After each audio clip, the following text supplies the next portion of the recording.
but the international community failed to identify or recognize the ethnic and religious implications. However, the purpose of this work is neither to apportion blames nor criticize anyone, but to preserve history and to let our younger generations who were not born during the struggle know the kind of songs used to boost the morals of the Biafran soldiers.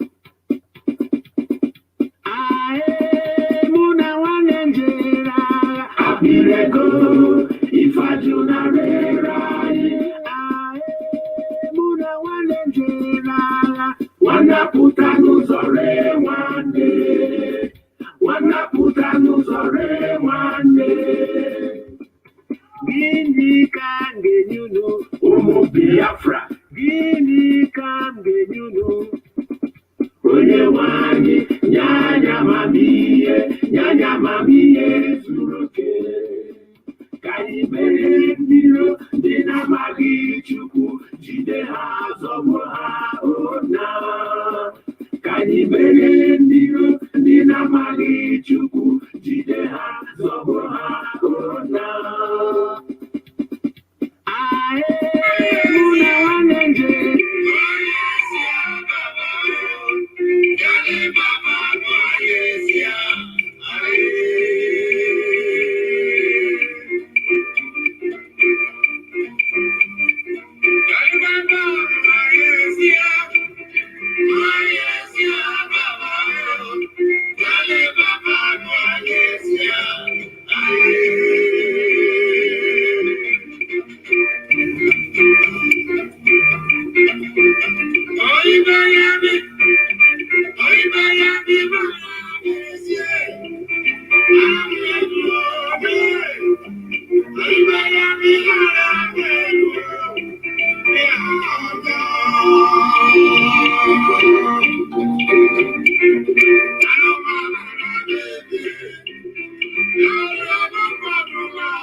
Good evening, wonderful people, great Biafrans, wherever you are. This very evening, morning, noon, or night, depending on where you're domiciled, depending on where you're listening to us from, we welcome you to another extraordinary broadcast here live on this glorious platform, Radio Biafra, going out to the entirety of humanity. Therefore, I say good morning, good afternoon, good evening, and good night to some of you. We are the only indigenous broadcaster out of Africa being listened to right across the surface of this very planet Earth. And as always, as I'm welcoming you, please endeavor to welcome other people as well. Share the links as widely as possible. And as always, house rules and protocols dictate that I must tell you how we operate on this very platform. You are listening to us on a multitude of platforms, I must say. We are simulcasting this very broadcast. We are on FM in Biafraland. We are on satellite. We are on IPOB Community Radio. We are on Twitter. We are on Instagram. We are broadcasting on Facebook. We are everywhere. If you wish to, and of course, YouTube. I keep forgetting YouTube. University of Radio Biafra is on YouTube. Try and share that as well, especially those who are in civilized countries where data doesn't cost very much. If you're listening to us via Radio Biafra app, it is a low data usage platform. So also is IPOB Community Radio. If you experience any difficulties, please go to Twitter or you go to Instagram. It is very clean, very crisp. So also is YouTube as well. I welcome each and every one of you. Heaven has given me a message to preach, and I must preach it this very evening. Biafra time now. The time now is 4 minutes past 7 p.m. in the evening, which confirms that we are live and direct. If you look at your clock right now, or your wristwatch, or your timepiece, the time is precisely 4 minutes past the top of the hour. Regardless of where you are, I welcome each and every one of you. I welcome our Oduduwa brethren who are listening from right across the world. And for the very first time, I also welcome Middle Belt as well, because they have listened and they have raised their banner as well. We have seen their coat of arms, we have seen their flag, and we welcome them to this very family of liberators and those wishing to extricate themselves from the damnable Zoological Republic of Nigeria. Before we go any further, I am going to pray as tradition demands. And as I hand over our proceedings this very evening, morning, noon, or night, depending on where you are, to the Most High Elohim, I ask you please to get your pen and paper ready, because somebody made a very serious joke, which I think I will allude to in the course of our program this very evening. Do not forget your pen and your paper, because the whole world is listening. Every government of the world is listening. Every intelligence agency around the world is listening. People are listening. And I'm told so also are immigration officials from Canada as well. Everybody listens to Radio Biafra. They all do.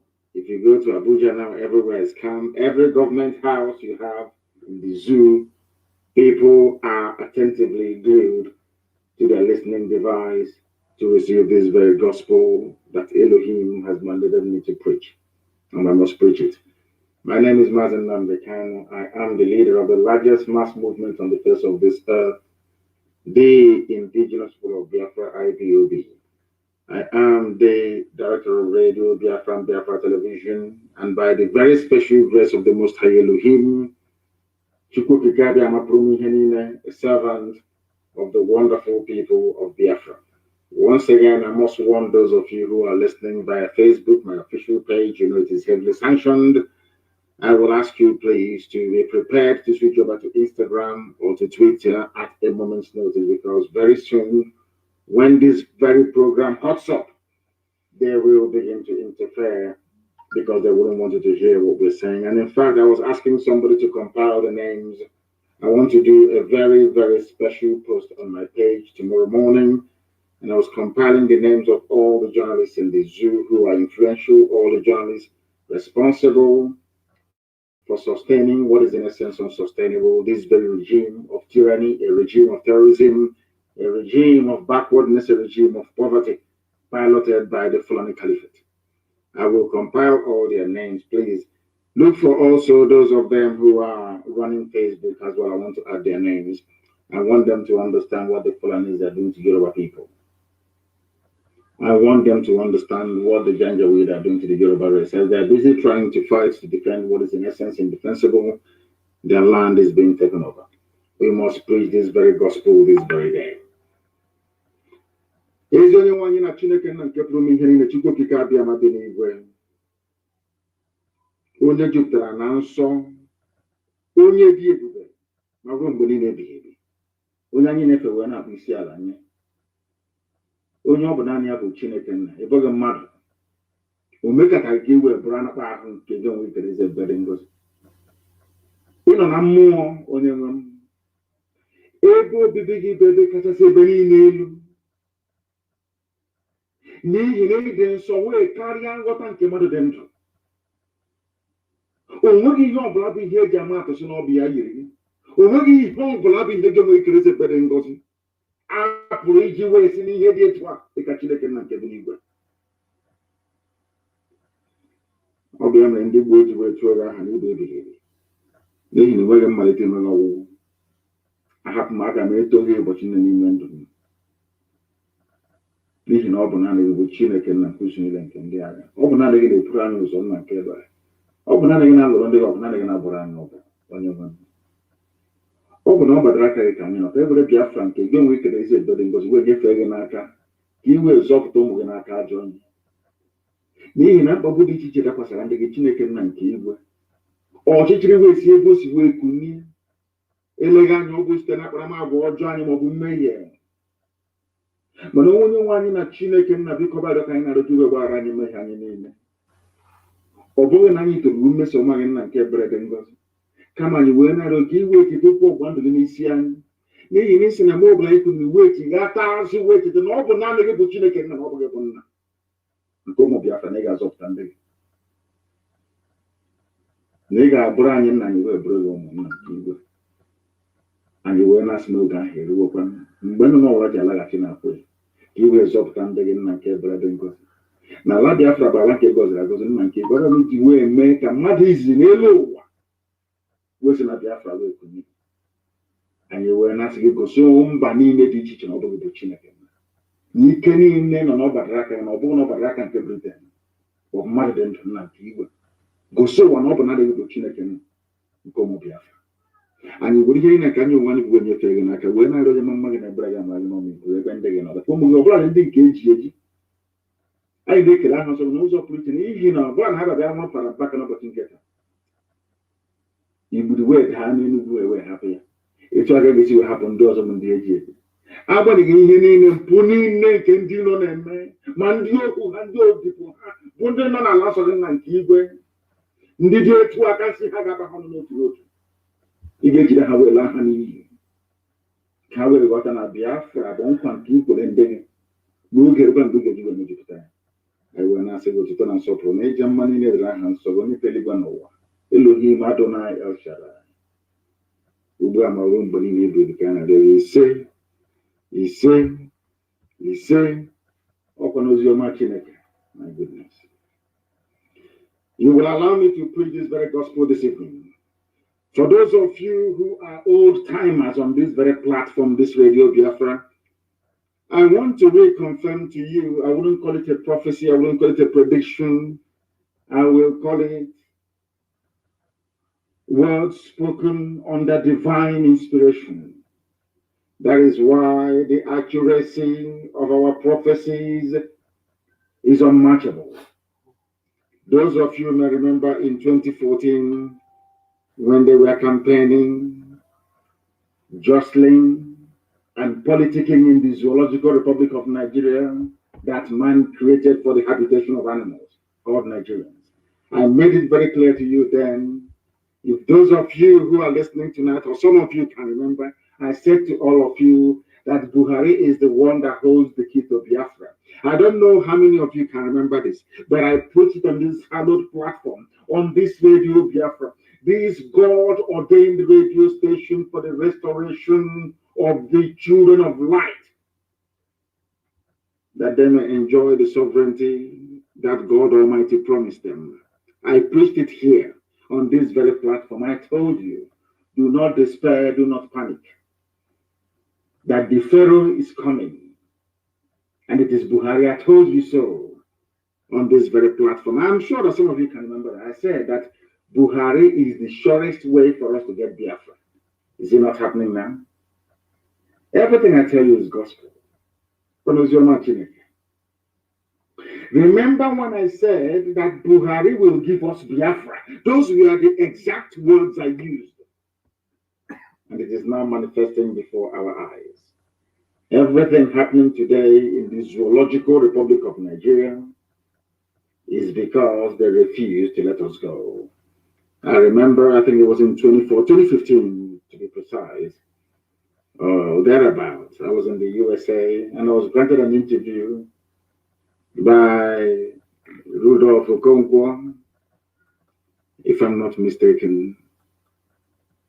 And I told him that if they do not give us Biafra, that Nigeria will be worse than the fact that Somalia will be a paradise compared to Nigeria. What is happening today?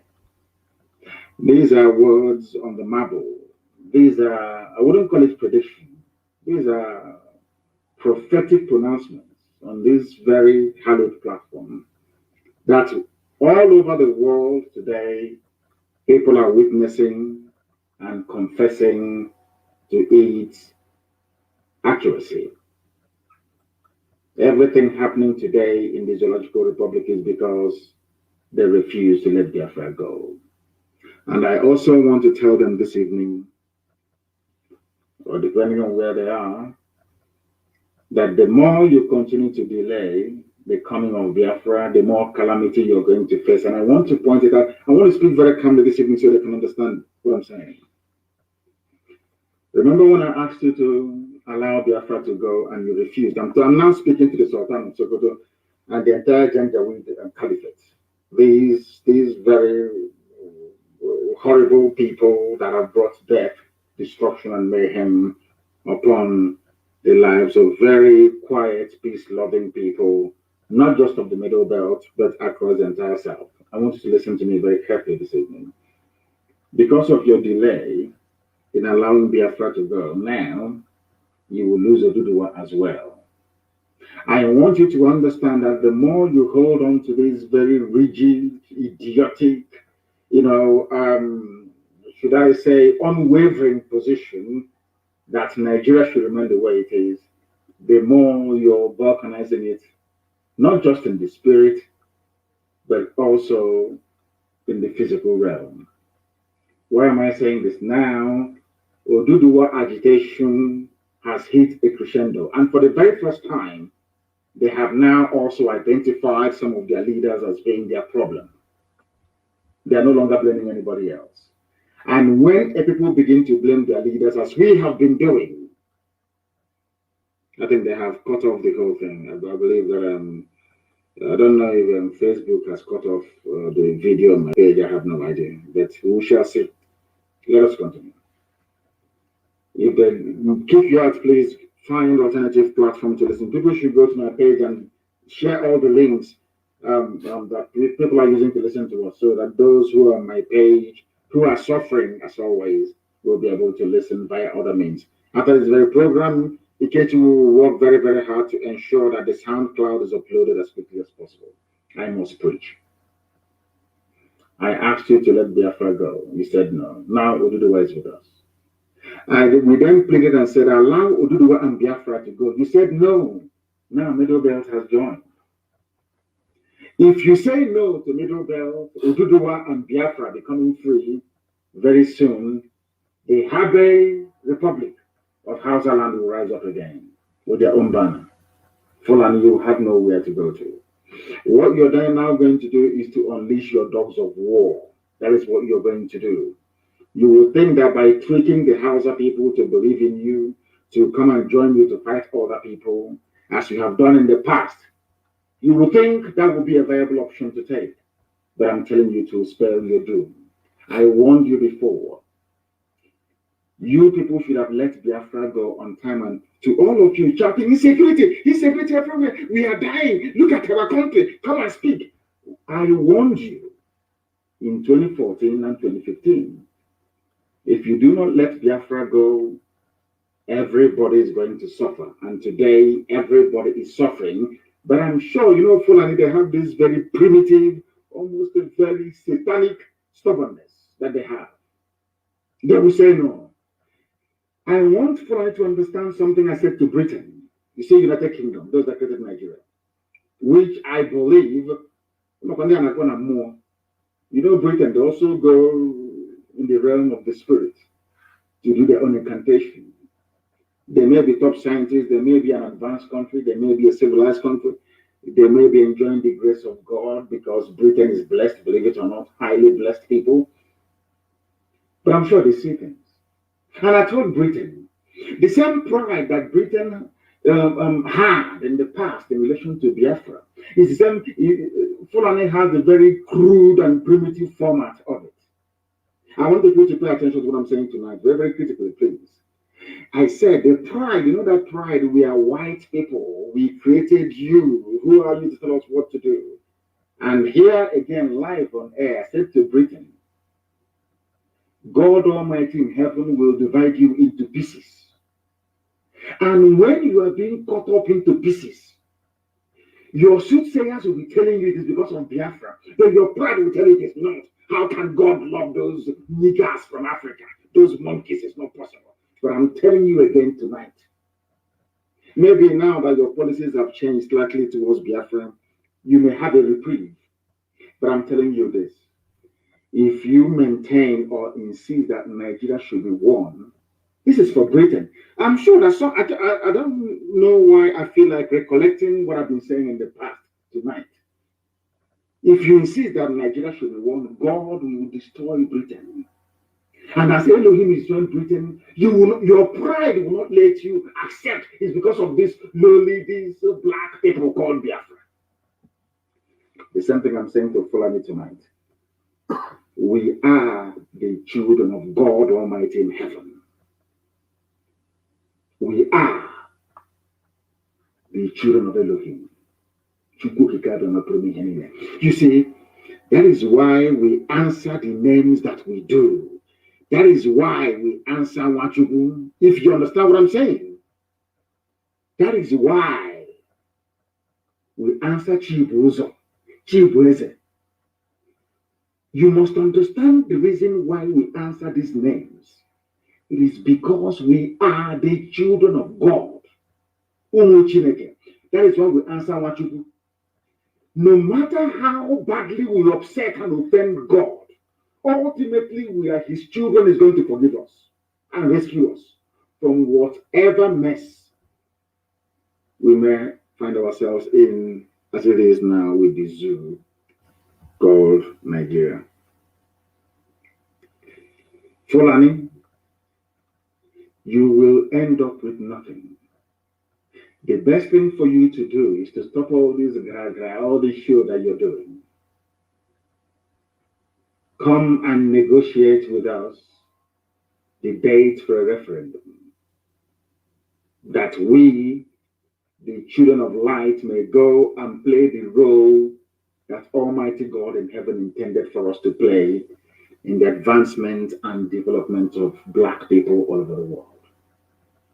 Or else you will lose everything. When I told all of you Nigerians that delaying the exit of Biafra from the zoo will bring unmitigated disaster upon you, you did not believe me. I told you Somalia will be better than you. Allow us to go. You thought I was the one who is going to fight? No, not at all. The host of heaven is now fighting on our behalf. And I'm warning you, even Britain can see the handwriting on the wall. You, Janjaweed Caliphate, I am advising you, as fellow Africans, if I can call you that. The sooner you let Biafra go, the better, or else you will lose everything. And you see Sokoto State, that is the seat of your power. A war will be fought there for 136 years. After that, you will lose everything. I'm advising you, don't allow the demons that you worship to deceive you. Biafra has come to stay. There is nothing any mortal can do about it. It is the word of God. There is nothing man can do about it. I am warning you. Oduduwa is now with us due to your delay because in 2014, 2015, Oduduwa, they were not serious. They said no, one Nigeria. But today, Oduduwa is more fanatical. I can even say, as fanatical as we Biafrans are about their sovereignty and their freedom. Only a few days ago, Middle Belt have now joined us. And I can assure you, if you continue, the Habe Republic of the Hausa kingdoms will rise up in the north to demand for their own independence. And I can say to everybody tonight, as I've always said, anybody that raises their banner and their flag to seek independence will get free oil and free gas from their land in perpetuity, forever and ever. I want you to understand this. Therefore, every security agent in Nigeria, every soldier, every police, every naval man or woman, every Air Force personnel, those of you in civil defense, you must each go back to your villages. Go back to where you come from to defend it. Because as you are being slaughtered, as those of you from the south are being killed in the north, they are sending people from right across the Sahel. These are deadly scavengers to take over your land. You must bear this in mind. You must go back to your fatherland right now to defend it. Because I want all the army and the police people to do a very simple survey. Maybe tomorrow morning. Because I know all of you are listening to what I'm saying tonight. Do a very simple slide survey tomorrow morning. All of you in the army, all of you in the police, I want you to do something very slight. Call your respective villages. I'm not saying where you're living in the township. Call where you come from, your village. Ask anybody in your village. I'm talking about those of you serving in Nigeria Army, serving in the police, serving in the Navy, serving in the Air Force, and you are not Janjaweed, you're not Fulani. All non-Fulani personnel in Nigeria security services or security agencies or whatever they call themselves, pick up your telephone tonight, even as I'm doing this broadcast. Call home. Ask them, are there Fulani terrorists, headsmen, Mietiala in my village? How far are they from my house? Just make a very simple phone call. That will convince you that as you are busy defending your one Nigerian for the Fulani, inadvertently, they are busy conquering you. It's a very simple experiment. You are a soldier, you are in Navy, you are in Air Force. Pick up the phone. I'm not saying because you are born in Ojuelegba, you should call and say, is anything happening in Ojuelegba? No. Call your village where your father comes from, where your grandparents come from. Because we are patrilineal, we lean towards our father. We come from where our father comes from. Call your village. Ask people in your village, how close are the Fulani terrorists to my house? How close are they to where I'm living? Or supposed to be living? They will tell you. Only then will you appreciate what we've been saying for long. That the more you fight for one Nigeria, you are doing it for the sole benefit of the Fulani Caliphate because they are busy taking over your village. They are keeping you busy in the army and in the police. Meanwhile, they have taken over your village. You know, when people say to me that there are people from the Middle Belt who are still in the police and in the army, serving in various locations and trying to defend one Nigeria, I feel sorry for them. Go back to your village and see what life is like there. They are in refugee camps. That tells you all you need to know about the zoo and why you must heed my call this evening. You're not going to die of hunger. Abandon the army, abandon the police. Go back to where you come from and defend your land because the Fulanis are coming to take it over from you. You must go back home and defend your land right now. Has it not dawned on everybody that the defense of one Nigeria as presently constituted is only aiding the march of the Janjaweed Caliphate to the Atlantic? Because the more you're in Borno serving, you're in Yobe, you're in Taraba. The same vehicle you come from, the Fulanis are there, they're trying to take over your land, killing, raping, maiming people. Did you not see the batch they sent to Yoruba land that was intercepted today? There are Yoruba people who are fighting right now in Nigeria Army in Borno as they are moving towards the north to go and defend their so-called one Nigeria against Boko Haram, which incidentally was created by the same Fulani people.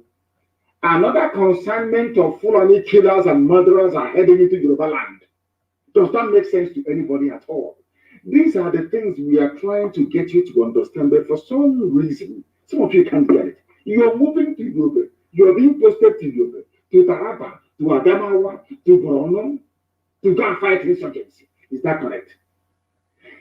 On the way, you are passing Dangote trailers and trucks coming into your land with the same insurgents, the same bandits coming to your village to rape your mother, to abduct your sisters, your nieces, and in most cases, your nephews as well. I want people to actually sit down tonight and rationalize what I'm saying. Those of you in the police fighting for one Nigeria, those of you even in the print media or in the electronic media, all those journalists trying to keep Nigeria one, call your village and ask them, what is the status of security in my village? They will tell you the Fulanis are everywhere. Doesn't that make a mockery of all the things that you claim you believe in? You know, sometimes a lot of people have what I call misplaced, sense of patriotism. You see, in Nigeria, the only people you owe your loyalty to is to your tribe or your ethnic group. That's where your loyalty should lie, and nowhere else. Not because Nigeria is an artificial creation. No, no, no. I'm not even going that far. But because the more you fight to keep Nigeria one, the more you're making it easier for the Fulanis to conquer you. That's what it is. I want people to understand this evening. People are asking, why am I speaking in this tone? And because I want it to sink in very well. I don't want anybody to say, oh, because he was insulting me. I wasn't able to understand what he's saying. That is why I am preaching the way I'm preaching tonight, so that you can understand it very, very clearly. We must end Nigeria as quickly as possible. I'm not talking about months, but in weeks. Why am I saying that? Because the Fulanis have perfected their plan to start an all-out conquest by the year 2022. By the year 2022, they want to start their full conquest. So we must stop them before they commence. If they commence, we cannot stop them. Because if they commence, all those territories they have taken from Benue State, all those territories that they have taken from Plateau State, all those territories they are occupying in Kogi State, believe you me, if we continue to wait, any day that the world steps in to say enough is enough, they will claim that very territory as their own. They would have advanced all the way from Sokoto to Katsina Ala in Benue State. What does that tell you about your future? What does that tell you about your future? You must listen very carefully without prejudice tonight, please, as we preach this very gospel. All of us, Biafra, Oduduwa, Middle Belt, and Hausa, these are the indigenous populations that we have. These are the true owners of Nigeria. Fulani people, they are less than 10% of the population. They are not indigenous to Nigeria, not at all. And in Africa, you must come from somewhere. You must come from somewhere. They have promised them that Nigeria is theirs for the taking. For them to succeed, we have to be as foolish as the Hausa people were. For them to succeed, we have to be as politically naive as the Middle Belt people were. For them to succeed, we have to be as moronic as the Yorubas have been for years. For them to succeed, the Biafrans will have to be as foolish as they have been for a very, very long time. Or should I say, those that call themselves the political class or intelligentsia, but very, very daft and foolish, if you ask me. If we remain this stupid and foolish, the Fulanis will take us over. They will take our land from us before our eyes, and there is nothing anybody can do about it. Do you know that in Olu today they were shooting? You know, where today they were firing everywhere, trying to scare people away. The same thing they cannot do when they confront Mietiala terrorists with their cattle and the AK-47 in the forest, killing, pillaging, and raping people. They have never confronted them. But they are on the streets of Owerri and Olu, firing and shooting indiscriminately. This, anytime I tell you something, please take it very seriously. And as heaven told me many, many years ago, the late dead Buhari did all he could and left the rest to Abba Kyari, to Issa Funtu, and all the rest of them. They have done their best. The Fulani Caliphate have done their best to destroy Nigeria. But it seems that they are not alone in all of this. We must help them to destroy Nigeria and bring it to an end as quickly as possible. Somebody called it a pantomized country of Fulani terrorists. It is only going to get worse. A country where a minister professes to be a terror sympathizer and 200 million people could not remove a single minister. How do you think you can remove a president? Or so be it somebody that they are ruling in his name. Pure common sense. You cannot. The Fulani stranglehold is everywhere. Look at all the kidnappings and killings in Benue, across the Middle Belt, all the way from southern Kaduna. Even those in Borno, even those, they call it the Northeast. Look at their plight and look at their lives. Who are the ones doing the killings? I asked you to ask yourself this question last week. They are Fulani. Who gave them the guns with which to carry out all these murder, sackings, mayhem all over the place? This is where Nigerians do not reason, where they do not think.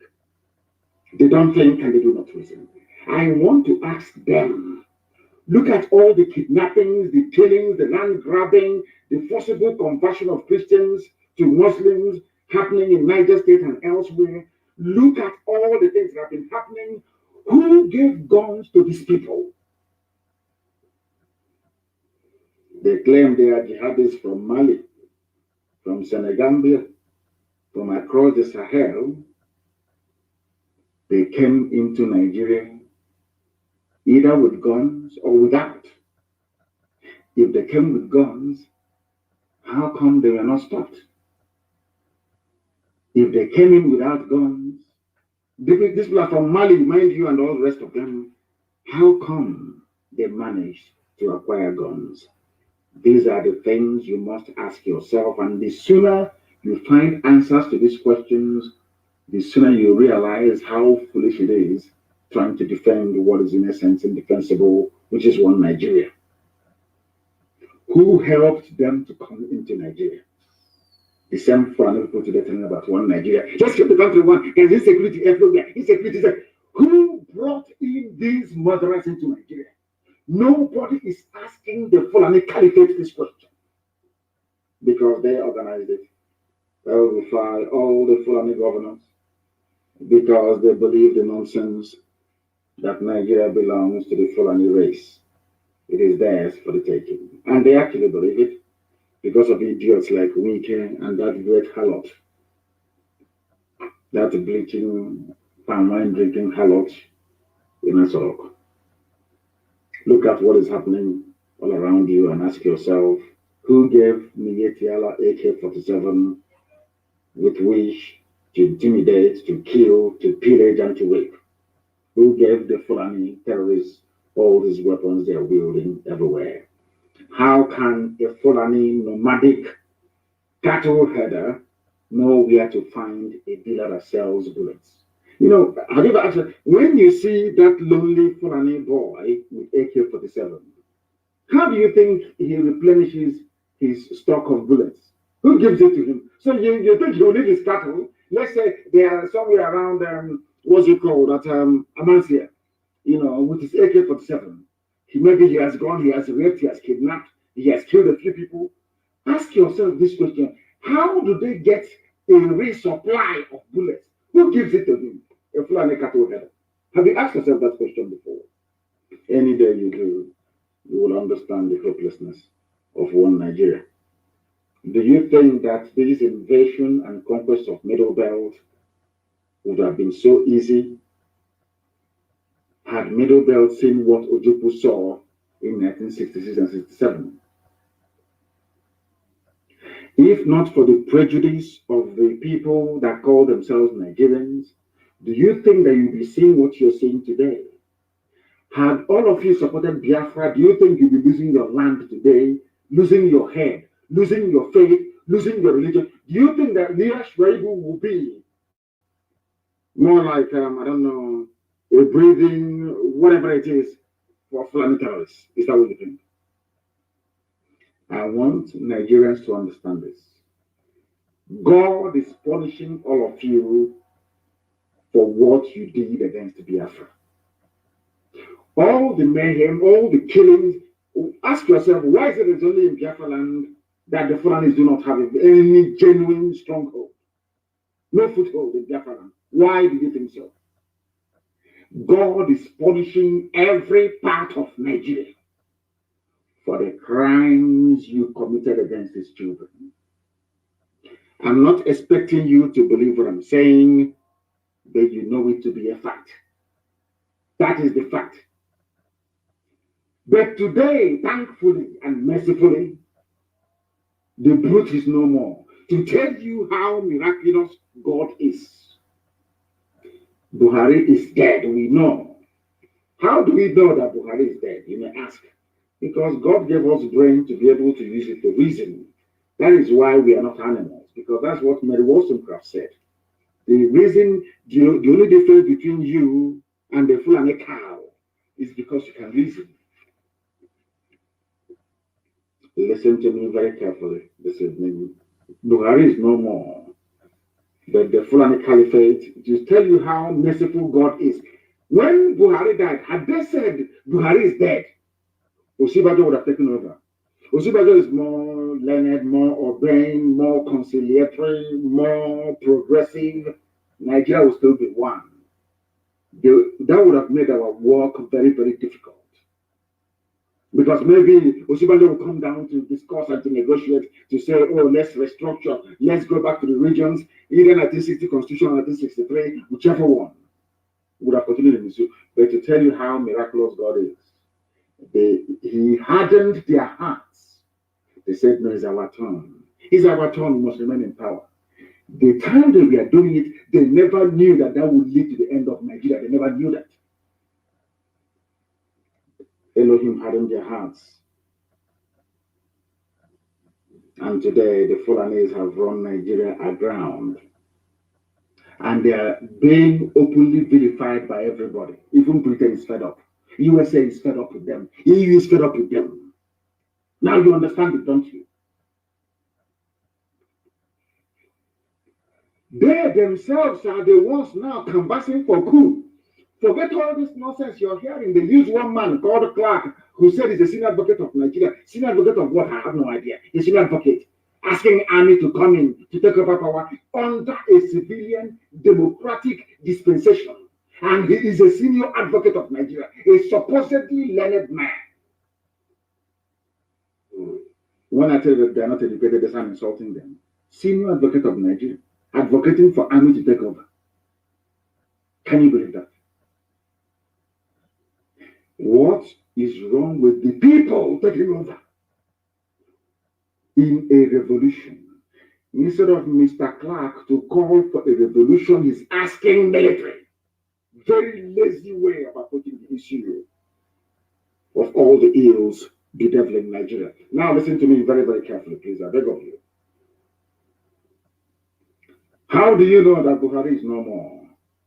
It is very, very simple. I want to prove it to you that he is no more. Very, very simple. Because sometimes you may be shocked that 1 plus 1 is equals 2. Always.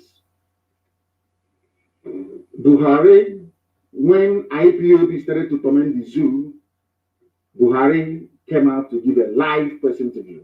Not once, not 2 times, not 3 times, only IPOB giving them problems. This was between 2015, 2016, before the idiot died on the 27th of January of 2017. I know the exact date he died. Before Buhari's death, he was having media chat discussing every blessed day, live, unscripted. Nobody would tell him what to say. Most of the times he was talking rubbish, but at least nobody ever guided him or asked him to say A or B. He had a mind of his own. Now, the Senate of Nigeria, listen very carefully, in a democracy, the Senate of Nigeria, or let's say a part of them, came out to say, we have not heard from our president despite the daily killings. That on its own is an impeachable offense. That on its own is an impeachable offense. You are telling me that a president is alive in a country bedeviled by insecurity left, right, and center? They are minting money, they are printing money every day. They call it quantitative easing. NMPC does not have any money anymore. They finally sell the oil and they pocket the money. The zoo is sinking. You have not heard from somebody who claims he's a president. Compare the character of the mask-wearing idiot now to the Buhari you had before. Are they the same? You know, sometimes in life you expect people to be able to reason properly.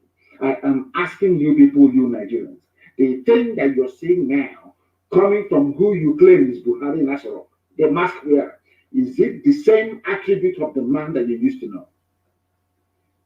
I'm sure the answer is no. A whole Senate of the country lamenting, we have not heard from the president.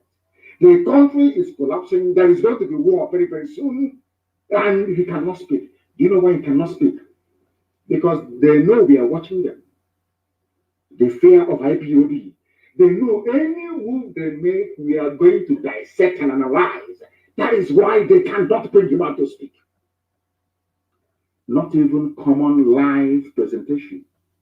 They cannot do it. And all of you went to school. Most of you are graduates. Most of you have PhDs. Are you telling me that your common sense, that I'm sure that all of you possess, I haven't told you yet that there is nobody there.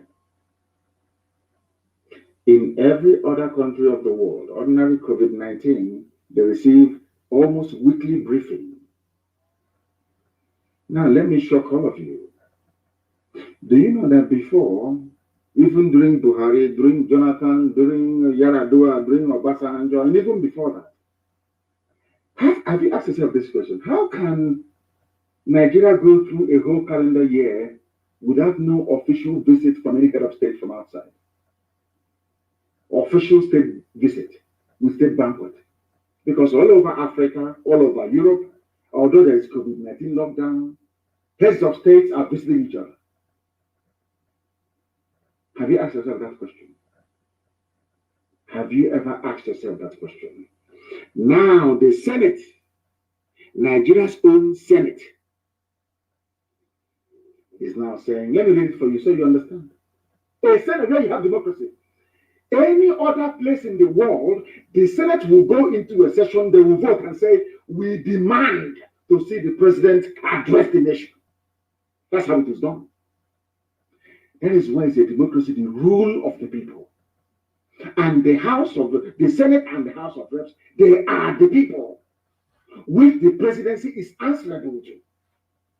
If they are serious, all they need to do is to lay down a motion on the floor of both houses to say, we have overwhelming, uncontainable insecurity in the country, and we demand that the president address the media in a media chat. To be bye-bye for everybody. But they know that the man there is not Buhari.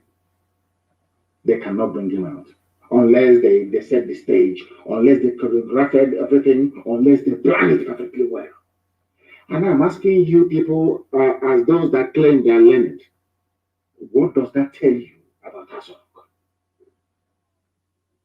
Let me read the news for you. The Minority Caucus of the National Assembly on Tuesday lamented lamented that President Muhammadu Buhari has remained silent despite insecurity in the nation. Now, your primary duty as a head of state, I am not a head of state, but my primary duty is to make sure that the IPOB family all over the world that they are fine, in good condition.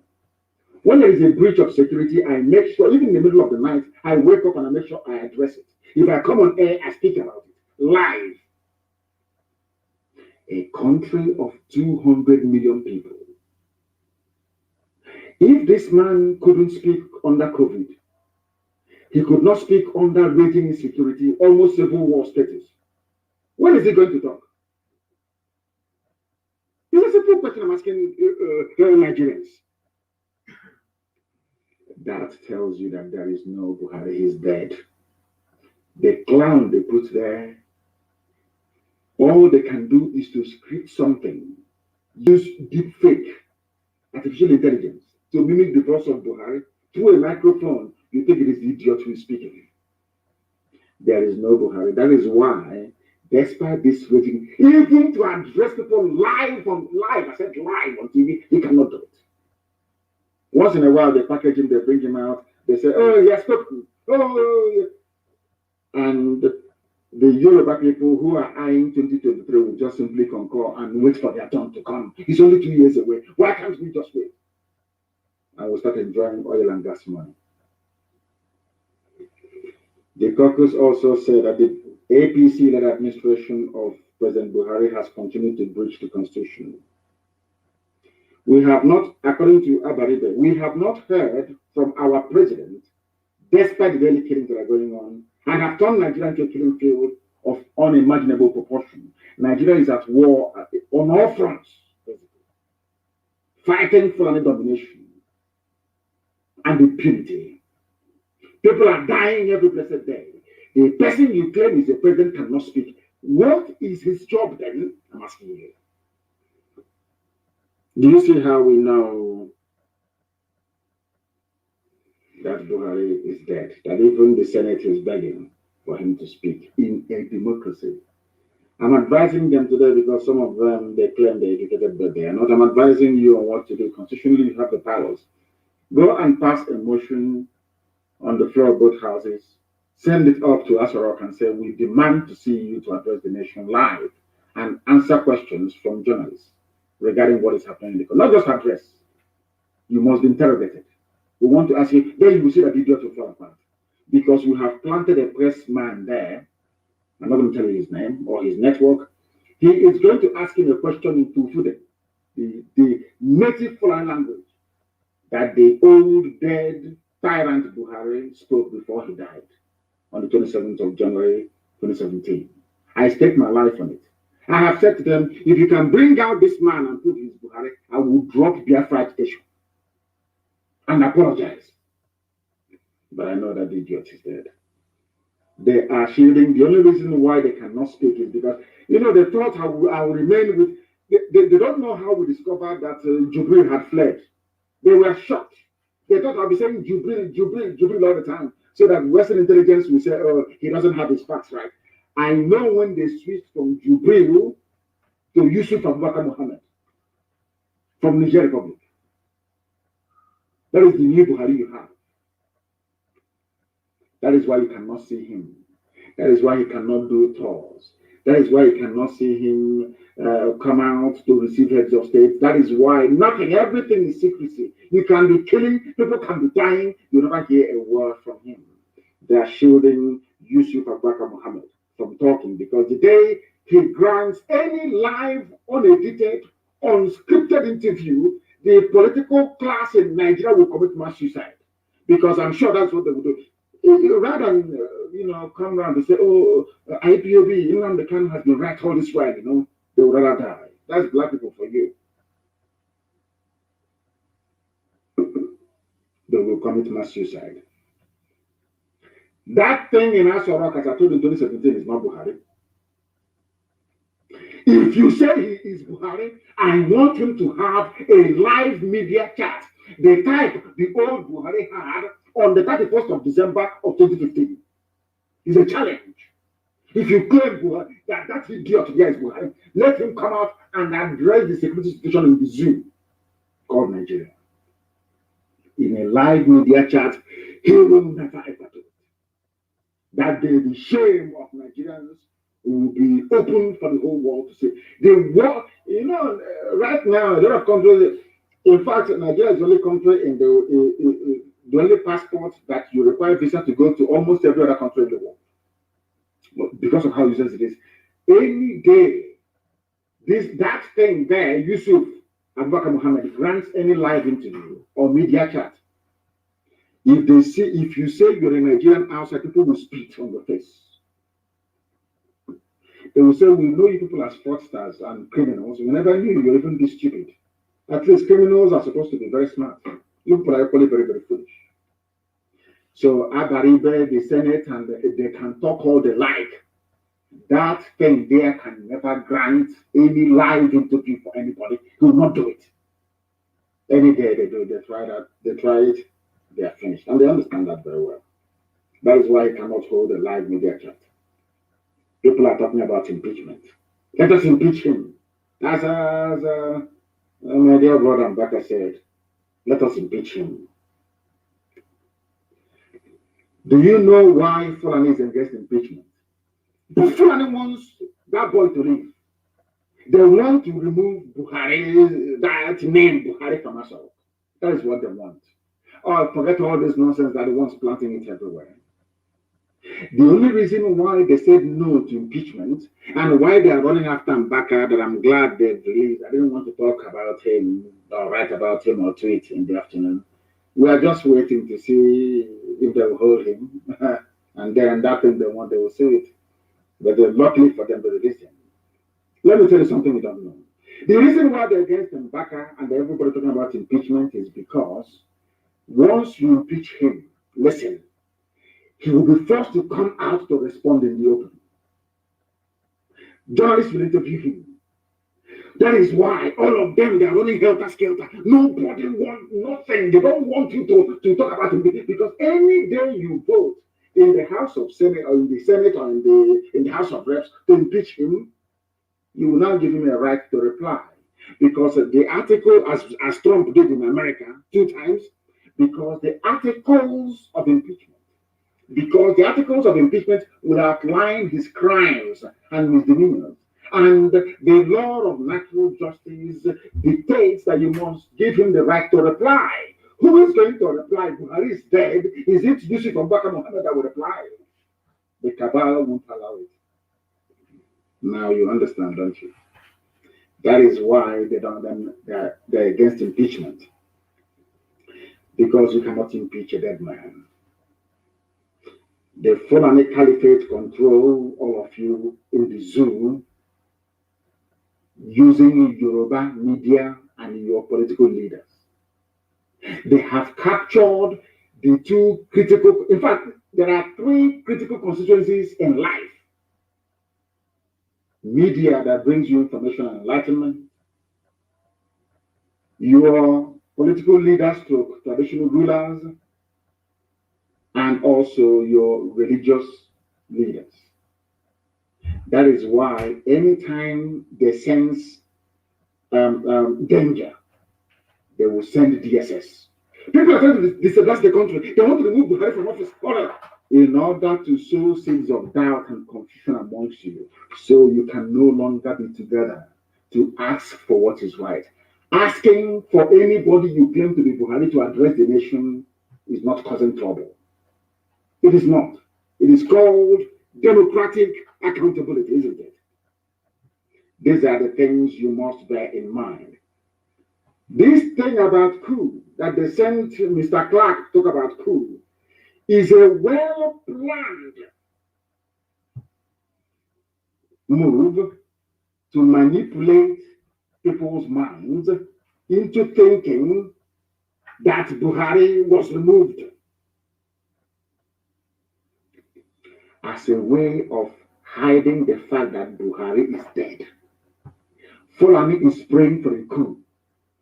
Forget all that was planning it.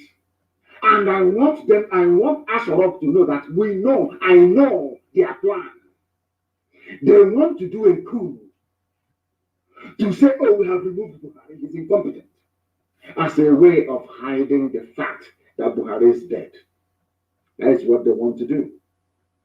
And once they do the coup and they put in somebody, first of all, they said, we'll put in a senior Yoruba general to calm everybody down, to stop Yoruba agitation. That's what I'm just trying to let Tinubu understand. If he doesn't know, they have two people in mind. One is a Yoruba high-ranking army officer. The other one is from the Middle Belt. They want to use them to try to calm everything down. The same thing they tried to do with the Gundibwe in 1966. And they ended up doing with Gowon. They killed everybody. Every Biafran high-ranking officer they got their hands on, they killed. All of them. They knew the world was very upset. Fulani knew they could not sell that very narrative to the world. They approached Brigadier Gundibwe and asked him to take over the reins of power. He said no. They went to Gowon, a Christian from the Middle Belt. That's how they operate. The same thing they want to do now. So all this talk of they want to overthrow us is all rubbish. It's Fulani who are planning it because they know that the clock is running down. They know the clock is running down. They know that once people, shed this cloak of ignorance and begin to say that Buhari is dead, that they are finished. They want to use a coup. Fulani coup, by the way. After all, Fulani controls the army. How can anybody do a coup in Nigeria? How is that possible? Fulani controls everything. All the generals that are Fulani. Everybody in the hierarchy of the army is Fulani. So how can you do a coup? How is that possible? All the commanders of the tank corps you have in the zoo called Nigeria, they are all Fulani people. So how can you do a coup?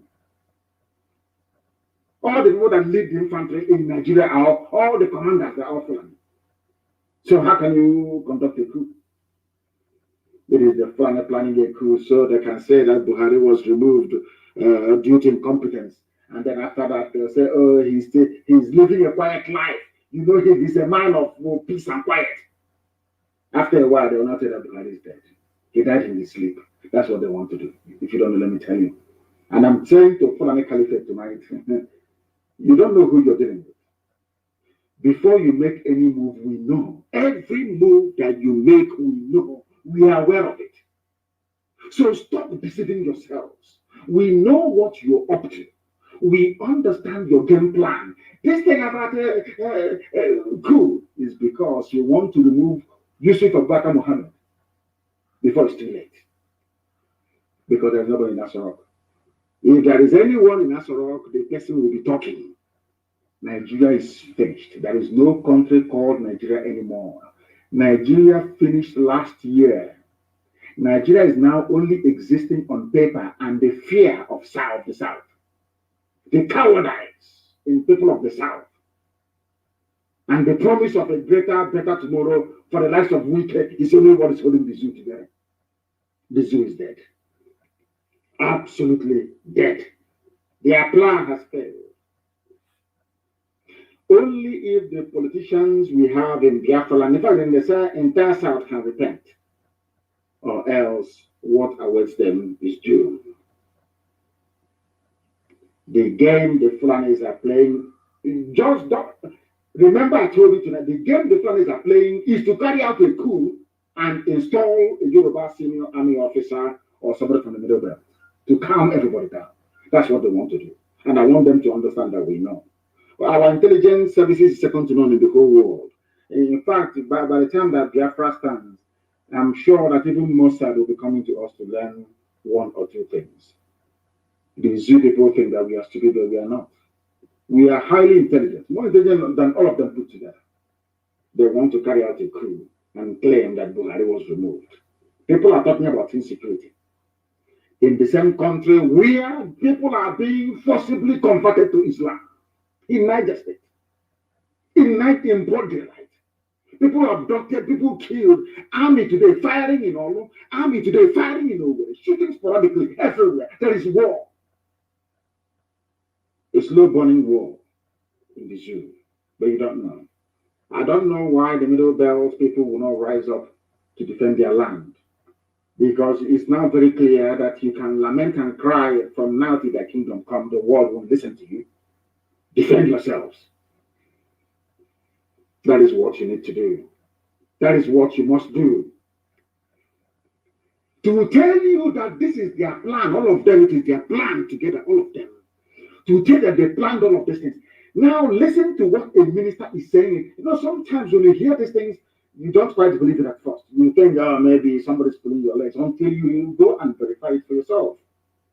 Kidnapping and banditry are not federal offenses in Nigeria, according to Buhari's government.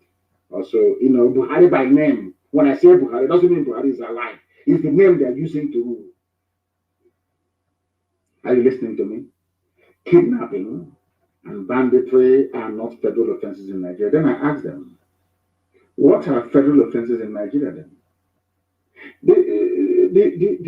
I don't know how, do you see how foolish these people are? You see, sometimes I don't know if this is punishment or what from God that I should be discussing monkeys like this. This man is a baboon. Why do you have federal high courts then and federal courts of appeal? So all the cases being tried, you know, this is something Nigerians don't know. Even those that call themselves lawyers, like backyard quack lawyers, like we quack backyard lawyer. Let me ask you, Nigerians, for 1 second. What cases do you think are tried in a federal high court? God, zoological republic.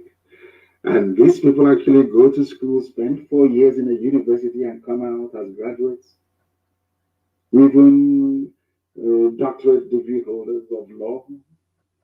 If kidnapping and banditry are not federal offenses, then why are you trying them in a federal high court? That's the meaning of it. Federal high court for federal offenses, state high court for state offenses, Sharia court for Sharia offenses, so to speak, customary court for customary offenses. Do you know that even the states, they have their own appeal court, so to speak? Now you are trying a case in a federal high court, which means it is a federal offense. But it is in the zoo, they don't know the meaning of it. They have no idea what it means. Nigeria is worse than a jungle. If a kidnapper and a bandit killing, slaughtering, raping people is not a federal offense. Oh, sorry, federal offense is asking for a referendum. And you people have time for these animals that call themselves politicians. Fools who cannot even reason very well. You have time for these people. This Yogi. They said that's what Lai Mohammed said. It's not a federal offense. Federal offense is asking for your freedom. And all Nigerians can do is outrage. Outrage, as Lai Mohammed says, prosecuting bandits, not Buhari's government's job. What is your job then? You took a constitution, you swore to protect lives and property. That was what you swore to do. Now tell me, for goodness sake, tell me please, what is your job? Even the government that you claim that you have do not know their job anymore. They don't know what they're supposed to do. And they are in power. And you allow them to be in power. All you can do is outrage. We are outraged. Oh, have you heard what they're saying? Oh, have you heard what Lai Mohammed said? And that is all. The only solution is a popular revolution. I want youths from across the Middle Belt and the entire South to sit down, not to sit down in one place, communicate amongst yourselves and decide for a day to come when people will take over the streets. Let the revolution start. We outnumber them. They have AK-47. We have AK-47. They know it will be suicide for them to shoot at any crowd. They know it is suicide, not just for them, but for politicians nearby. The time for the revolution has come. Every day you lament, you tweet, you lament, you go to Facebook, you lament. Nothing is happening. They will never listen. That is who they are. That is how they are wired. They are never ever going to listen. The only way they can listen is through mass action. A revolution is what is needed. The revolution, quit complaining, quit whining, and come out for this very revolution that must happen. It must happen. The same Fulani that brought in the bandits that are killing you are telling you that banditry is not a criminal offense. According to them, it's not their job to prosecute them. And by the way, if you're killed by kidnappers, you will go to heaven. According to the Islamic cleric, you will have 72 virgins waiting for you. I don't know what is waiting for the women. I know that for the men, 72 virgins are waiting for you. For the women, I don't know if it's 72 men who are there that are waiting for you as well. I have no idea. According to a cleric in a country you call civilized. How can some of you don't even have shame? How can you come from a country like this? If you're killed by criminals, the same Fulani criminals, they will not be prosecuted. No wonder nobody's arresting them. It is not a federal offense. So, because, listen, the Nigeria is called Nigeria Police Force, which means it is loyal to the federal government. The army is loyal to the federal government. And they do not see kidnapping and banditry by Fulani people as a criminal offense. No wonder nobody's arresting them. Okay, is it a criminal offense to them? Do you understand me now? Being killed by kidnappers is a sure way of going to heaven. Only in Nigeria. You wake up the next day, I'm a Nigerian. Shame on all of you that stupidly refer to yourselves as Nigerians. Shame and big shame on all of you. The same people that came into power telling you will solve every problem. Look at some of you have no regard for history. Friedrich Lugard told you that these people are spendthrift. All they know how to do is to spend money. Oyibo told you this nearly 100 years ago. White man told you this. This Fulani you're looking at, all they know is to spend money. They are very lazy. Oyibo told you this, but you never listen. You never ever listen. Let me tell you what they're doing in the zoo. The same people we are coming to look at. Oh, how about war on corruption? Have you been hearing about war on corruption lately? Because nobody is more corrupt than this current APC government. They are the worst of the worst in the history of Nigeria. 316 projects were duplicated, worth 39.5 billion in the budget for 2021. APC. Fulani Janjaweed Party. The party of the 17 people asking you to vote for him. These are hardened criminals wearing agbada and danchiki on the floor of the National Assembly, looting and stealing. That is why they don't want Nigeria to break. No, our country, let's keep it one. Listen, because they are thieves. Because of what they're getting. All of them, even from Biafra, from Oduduwa, these are thieves. These are certified criminals. When they tell you about one Nigeria, it's so they can keep duplicating the budget. It's here, it's the headline news. 316 duplicated projects worth 39.5 billion. It will go in the pocket of somebody. It's just news. You read it and you just get away, and there's nothing. Nobody cares. But that is your future. They steal this money, they go and print money for you. They steal this money, they bank it abroad in dollars, and they are printing worthless, useless naira for you. You people are in for one almighty shock. I'm telling all of you. But you will not know. After all, you're from the zoo. What do you know? Were you not there when the Flanders came from Futajalon to conquer you? They're not coming from all across the Sahel. In your backyard, you call the police will not come because it's a federal offense. According to federal government, it is not an offense. A supposedly federal offense is not a federal offense when it comes to Fulani. Are you listening to me? Isn't it very ironic? We have even the effrontery to even have the guts to face the media to mount such rubbish. I'm sure the entire diplomatic corps in Nigeria will be wondering what sort of animals are these. Kidnapping and banditry. It's not a federal offense. Therefore, federal police cannot arrest them. Army cannot arrest them. But they can arrest people who are agitating. They can arrest Fadambaka. They can burn people's homes in Imo State. And you call that thing a country? It is a shithole, as Trump famously said. I'm telling you the truth. They duplicate, they steal, they pillage. As bandits are pillaging you, taking your land from you, your so-called Fulani APC politicians are pillaging you by duplicating projects and pocketing the money. Tomorrow, the idiot to come on Channels TV or AIT. Our country needs to be one. We need to synergize and look for a way out of this. Meanwhile, his pocket is stopped with 36 billion. Criminals everywhere. The zoo has fallen. Nigerian military wants politicians, soldiers against coup. There are some types of discussions you have in Nigeria that makes me wonder what type of God created you people. What type of schools you went to. There is a senior advocate of Nigeria, alleged senior advocate of Nigeria, asking for coup to be conducted. And I want to ask him, which part of the world, civilized world, even ordinary Egypt, ordinary Egypt, can you have people coming out, somebody who is learned? I believe he has read history to come out to say the military should take over. What stops you from taking over?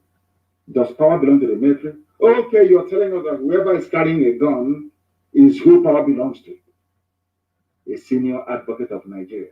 No wonder the entire judicial system, the entire legal system in the zoo is laughable. In the history of the world, if you want to change a government, it should be led by the people, by a popular uprising. That was the mistake that Nzogu made. Nzogu shouldn't have led the coup of 1966. What for? It's not your job. Your job is to defend the territorial integrity of the zoo, if it has one, that is. You're the soldier. It's not your job to be dabbling into politics. Allow the people to feel the pain so much that one day they'll say enough is enough. That is the type of change that transforms society. And I expect somebody who is a senior advocate of Nigeria to understand this very simple fact. But it's lost on him. Tomorrow you say he's learned, he's an elite, he's educated. But all his education is pure nonsense. If you're asking the army to take over, that means you do not trust the people. Is army the people? Every popular revolution around the world in the history of mankind has been led by ordinary people. Why are you inviting the army to their business? Remember Russia?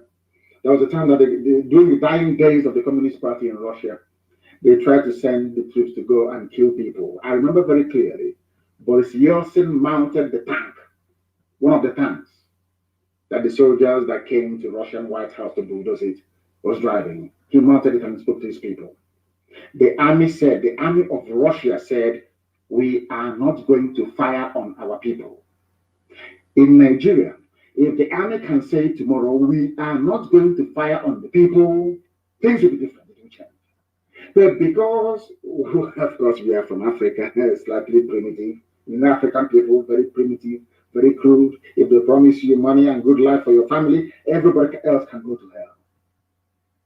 What Clark should have been saying is, let the army not fire on protesters when they come out on the streets to demand the change of government, not to ask the army to take over.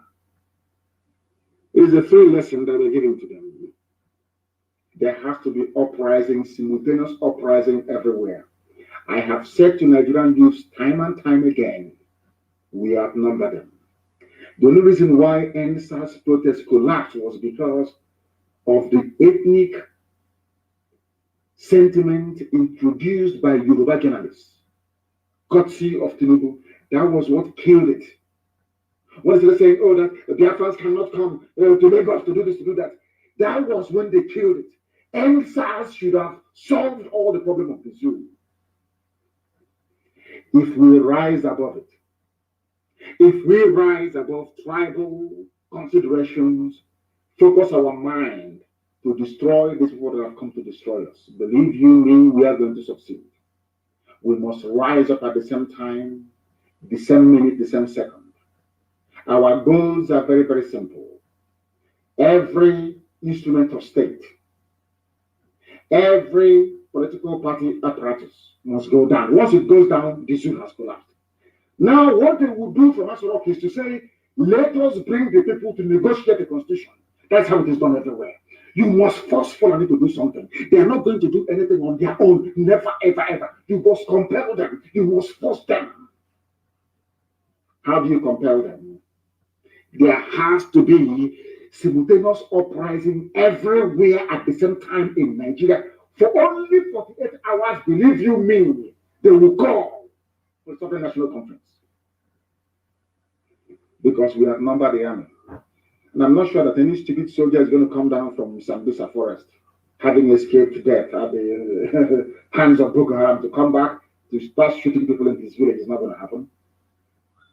That is how you change things. Not calling for a coup, not calling for impeachment. They can't impeach him.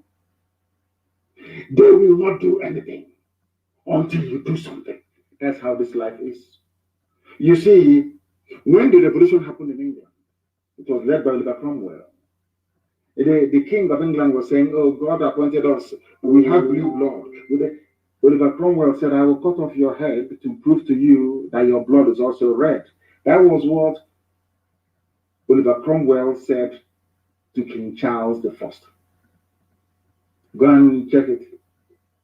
George Washington led the popular revolution in America and said, enough is enough.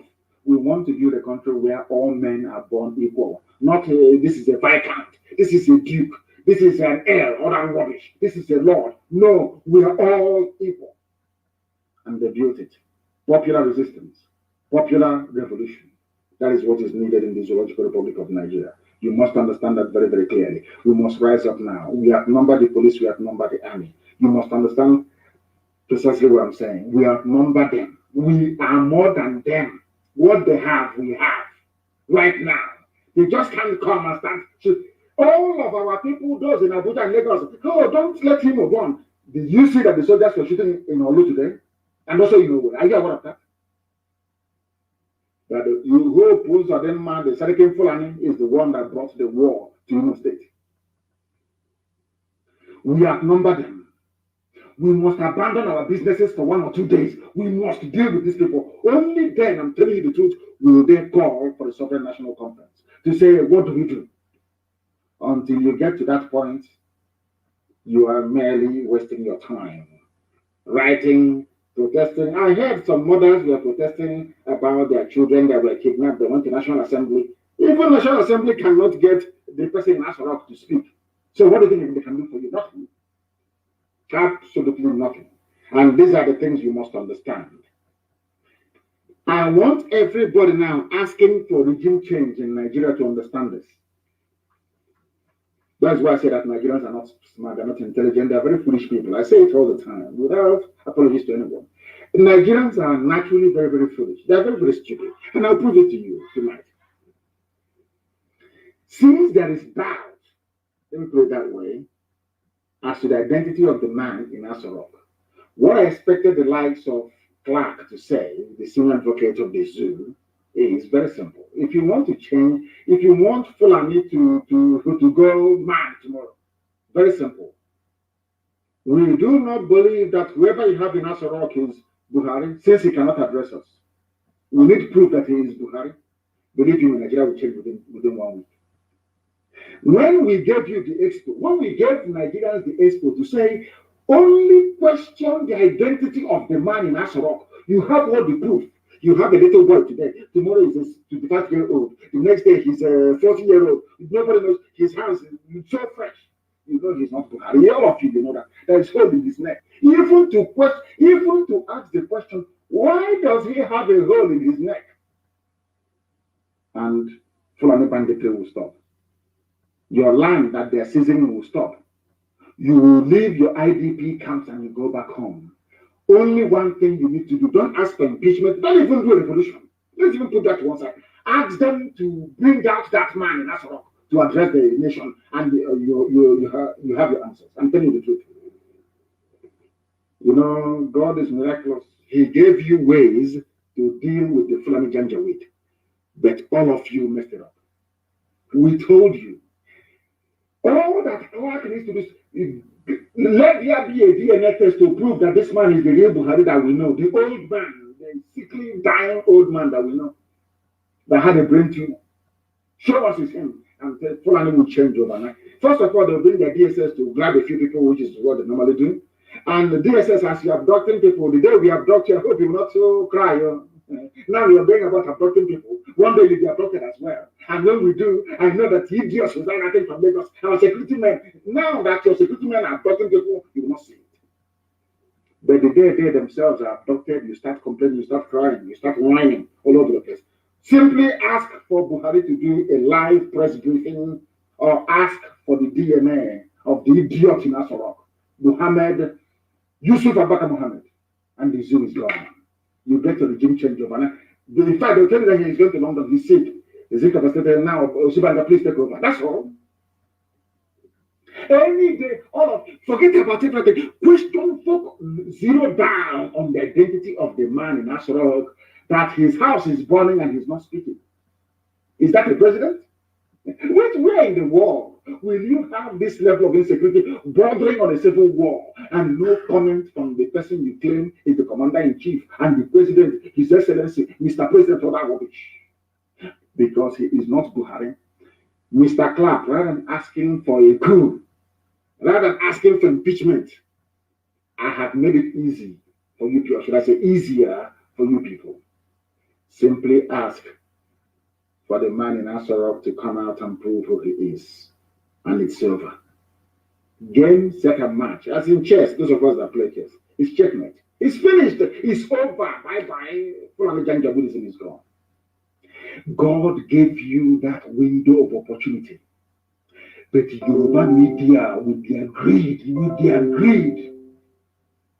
and the sophisticated moronic brain, saved the Fulani Janjaweed. Simply ask for the man in Asorok to prove who he is. Why can't he speak? Anybody that knew the old Buhari, do you think that this new Buhari is the same person? Of course, the answer is no. Of course, the answer is no. They say we have uncovered plot to remove Buhari through civil unrest. Yes. Go, I want DSS, the army, and the police. Some of you are illiterate anyway. Just simply go online and Google sitting presidents removed by their people.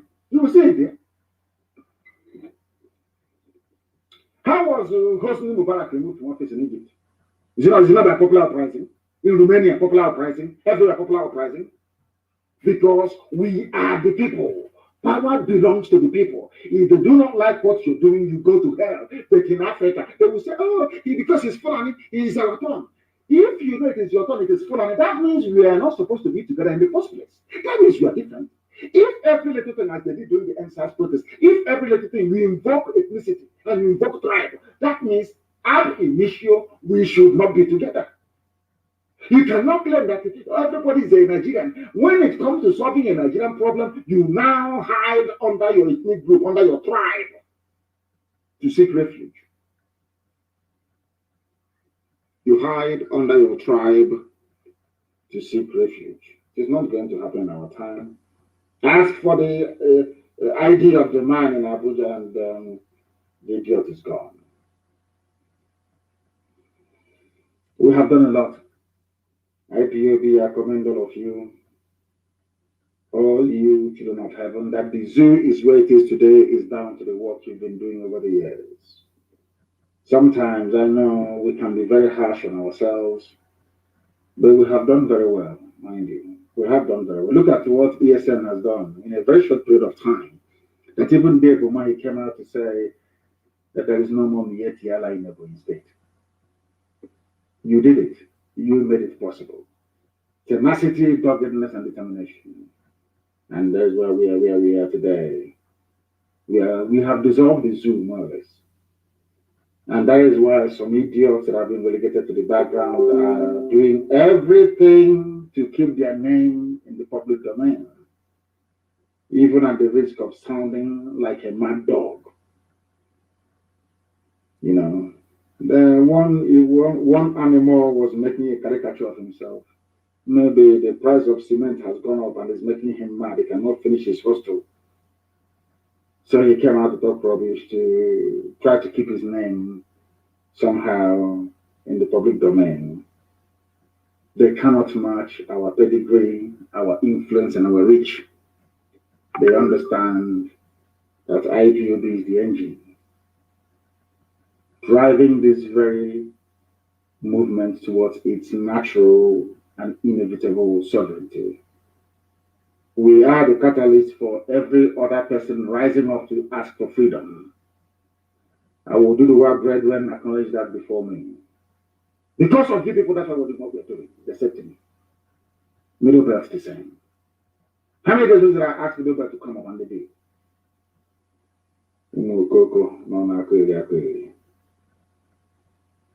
That is why I am glad this evening that the Middle Belt have released their country flag, their currency, and coat of arms, and we must encourage them. I am encouraging Middle Belt to continue to do what they are doing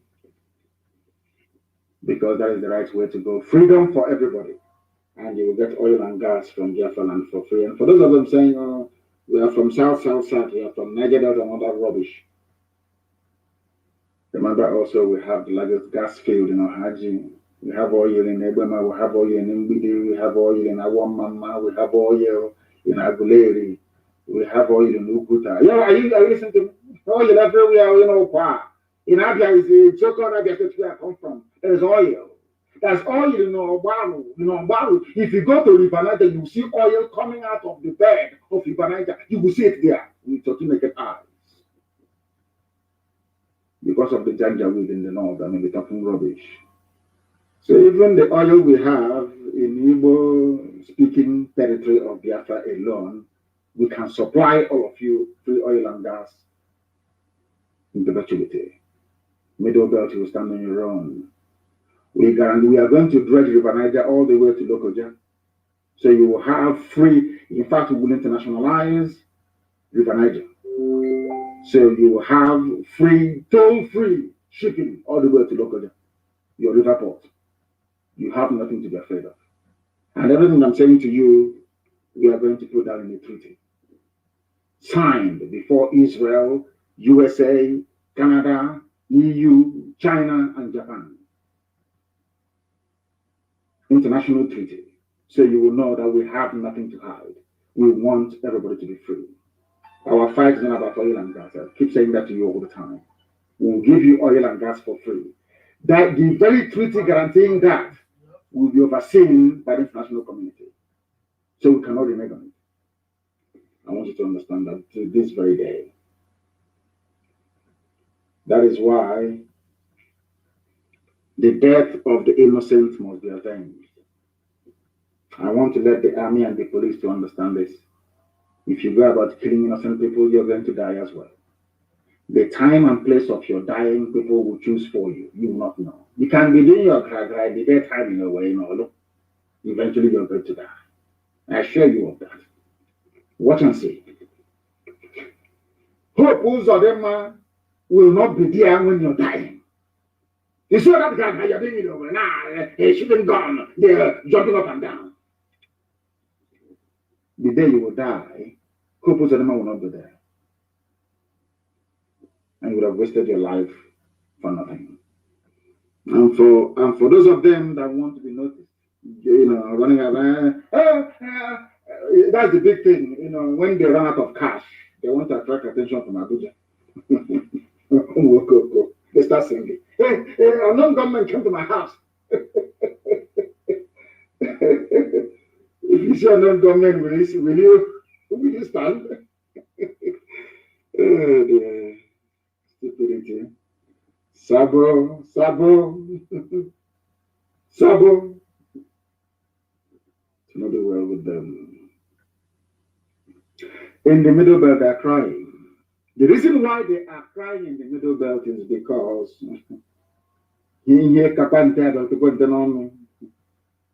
if you have said to Benue people and TV people to be precise, who are crying today that Ojukwu meant well for you, I'm sure today they'll say yes.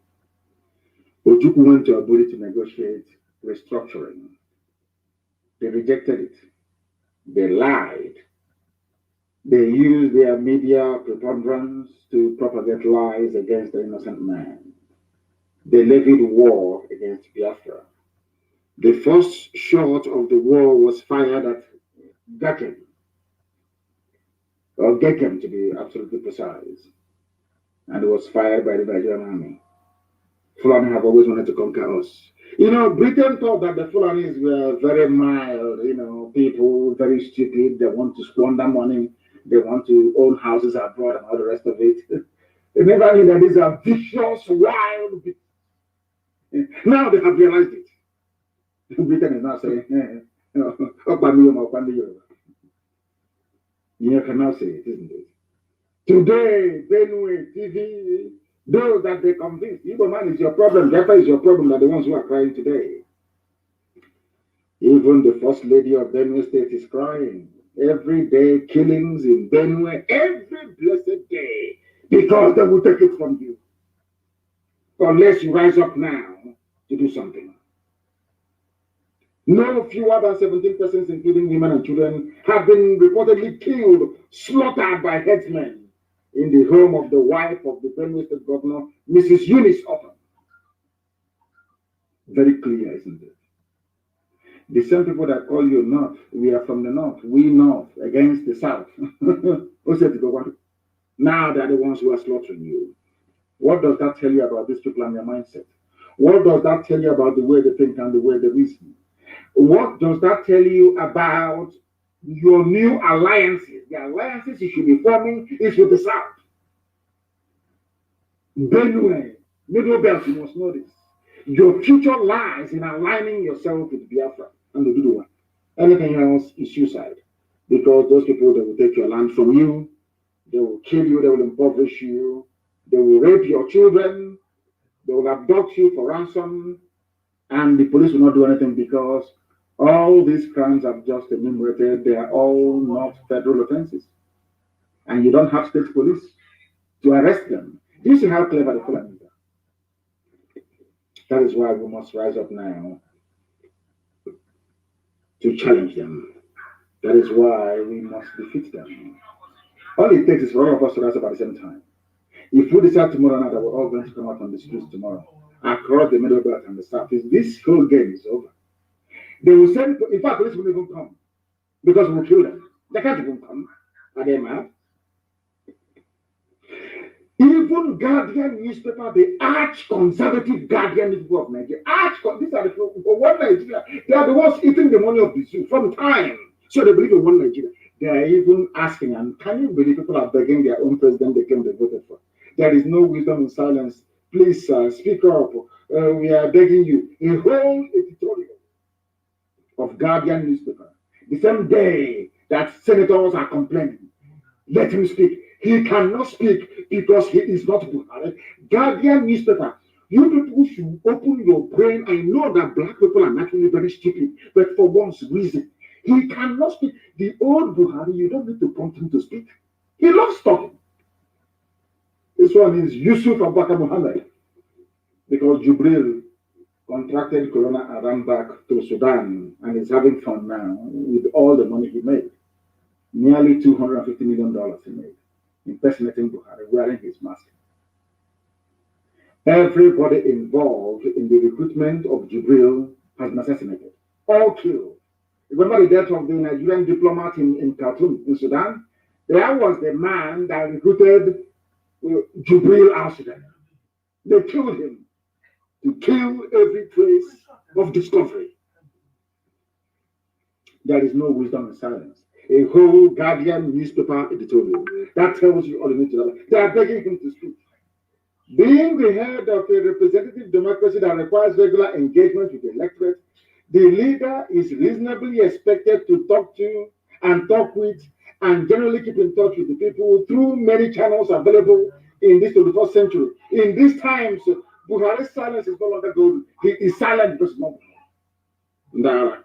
That is why he is silent. He is not Buhari. Guardian newspaper editorial board, the person you're writing to is not Buhari and can never speak. Unless they carefully prepare him once, 10-minute speech once every 6 months. And you people are condoning such nonsense because you allowed these people to exist. You allowed the Fulani to take the upper hand. Yoruba media, you gave Fulani the upper hand. That is why they are doing what they're doing. The complacency of the middle belt, the complacency of the middle belt, the likes of Gowon, of Danjuma, keep shouting your one Nigeria as they swallow you up. Keep shouting your one Nigeria. And they will swallow you up. Please come and speak to us. Come and speak to us. The army will never invite Sheikh Gumi, but the army can adopt Padambaka. The army cannot go and invite any bandit in the north because it's not on the fence, but the army can summon an Ondo lawyer for saying that 3,400 people are camped in the area to tell you that these people, they planned all these things. Why you Nigerians cannot see it, I don't understand. A legal but Mr. Wole Odushola said that there are about 3,000 Fulani men taking shelter inside Okitipupa army barracks. These fighters, they come and they stay in army barracks. He's a lawyer. They stay Fulani. These people, Nigeria, you people, you don't deserve to live. You deserve what the Fulanis are doing to you. Fulani will go and bring killers and murderers, terrorists, and put them in army camp. And the army will provide them support. When I told you that the army provides support for Fulani terrorists, you never believed me, but it is here. From a Yoruba man, from a Biafran. And you know what the army did? The army invited him for arrest. We are going to arrest you. Who asked you to say such a thing in public? That is your one Nigeria for you. And I keep asking everybody, is this the Nigeria you're praying for? Is this the type of place you want your children to be born and to be raised in? These are evil people. These are people who do not even understand the meaning of governance. These people do not have common sense. Their brain is dysfunctional. All they want to do is to conquer you. Look at Middle. For those of you shouting one Nigeria in the south, go to Middle Belt and see what's happening to them. For those of you claiming Nigeria will be better one day, I want you to go to Benue State. I want you to go to Kogi State. I want you to go to Niger State and see what is happening to them before you pray for one Nigeria. The reason why these things happen to them is because they were interested in one Nigeria. They were. And a whole army barracks is now housing terrorists. And any day we chase those terrorists into the army barracks, we say, oh, they're attacking the army, our security forces, our security services. All of you writing your security services, why don't you blame your army when they're harboring terrorists in their barracks? Why don't you blame them? You will not blame them, but you want to blame those who are blowing the whistle on these animals from the Sahel. Look at how the Fulani Caliphate terrorists, they did not just fall from heaven. It was the likes of El Rufai, the same Fulani politicians that groomed them because they want to remove Jonathan from office. There is no show of force in the north, but in the east, people are being killed. A businessman was killed with a friend in his car. You know what?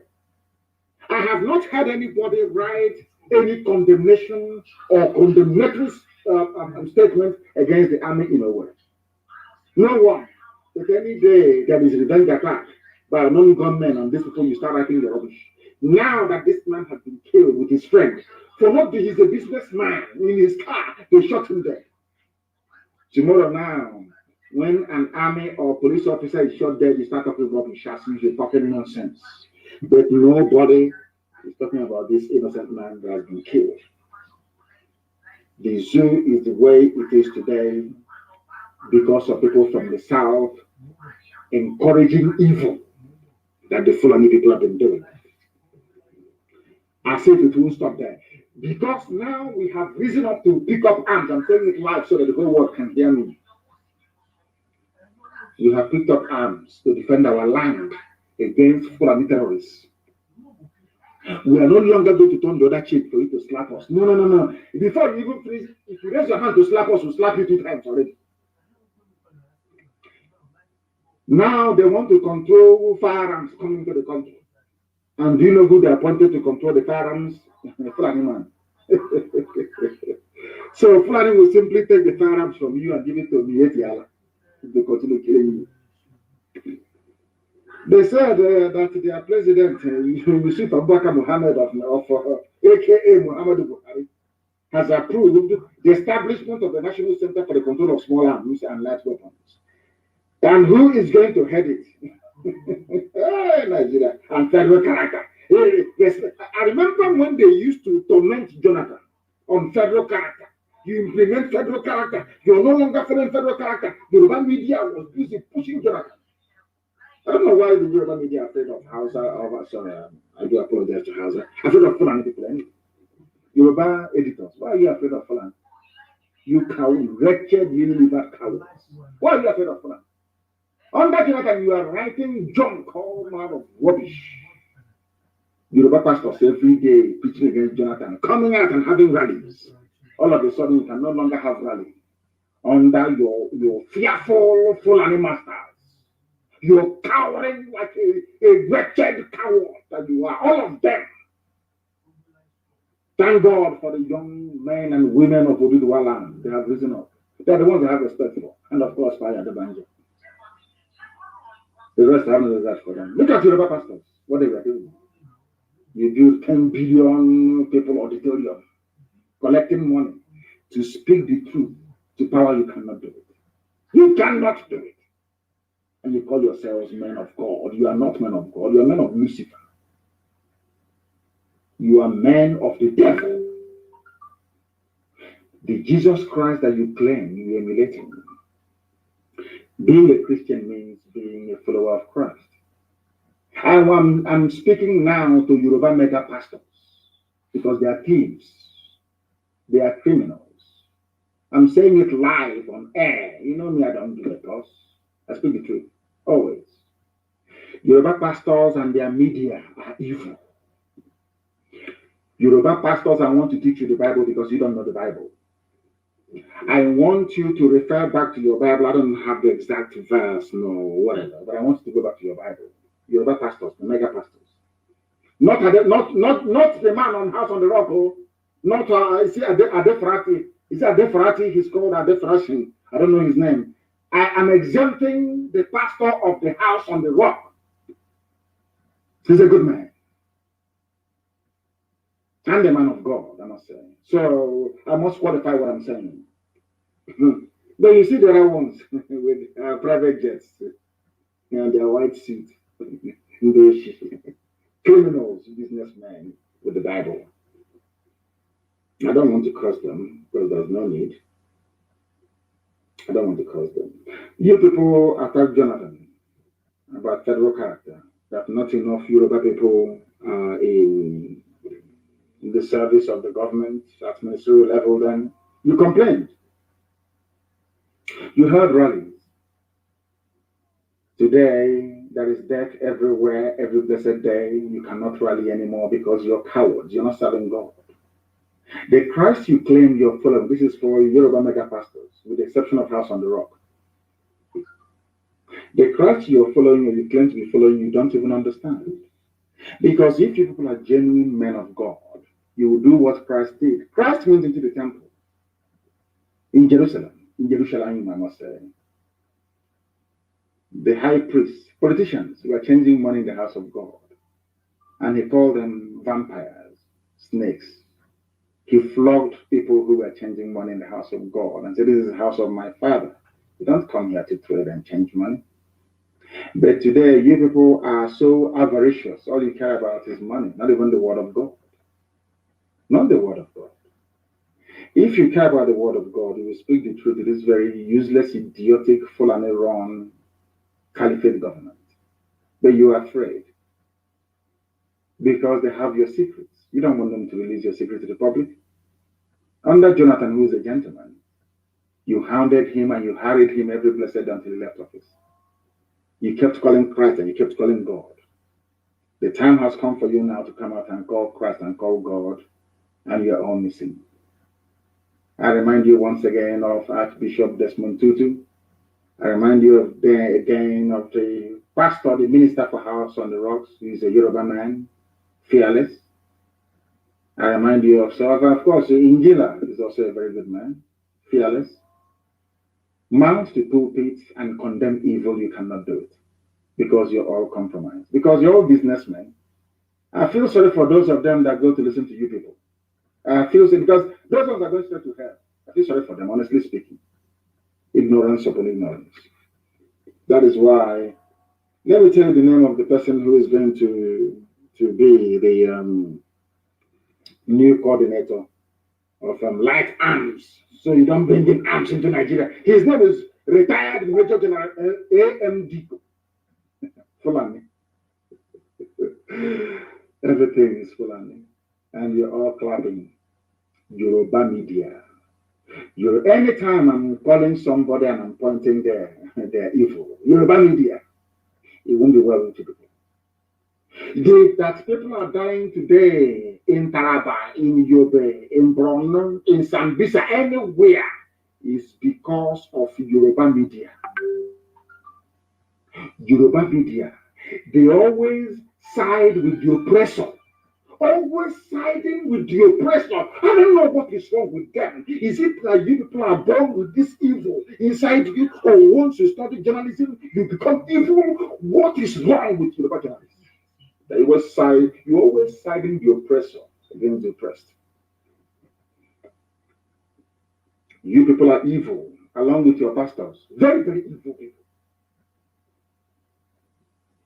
And thank God for the new generation. The new arms controller is his full man. So you can take your guns and give it to Miyetti. They'll be killing you. Not one day has Miyetti, president, been invited by the DSS or the army for questioning. For all those inflammatory remarks. Not for one day. Not for one single day, never. I remember Punch newspaper when they were persecuting me, and IPOB killing us. The editor of the Punch newspaper never referred to Buhari then as a major general. It was only when a Yoruba man was illegally arrested that they changed.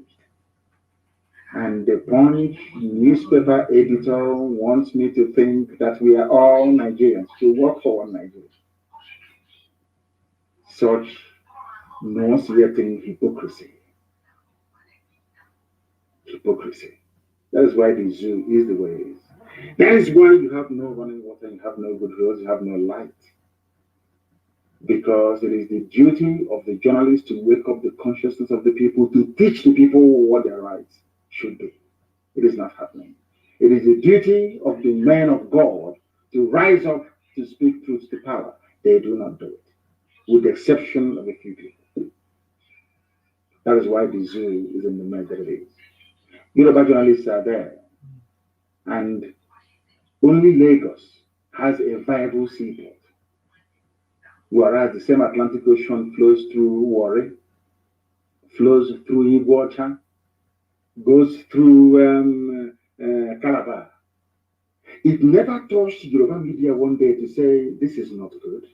We are in the same country. In the interest of this one Nigeria, we feel that Warri seaport should be opened to employ people to move goods down there, to develop that very area economically.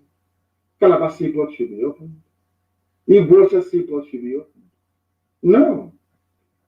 I mean, and I wonder, when you claim you're a Nigerian, others are Nigerians as well.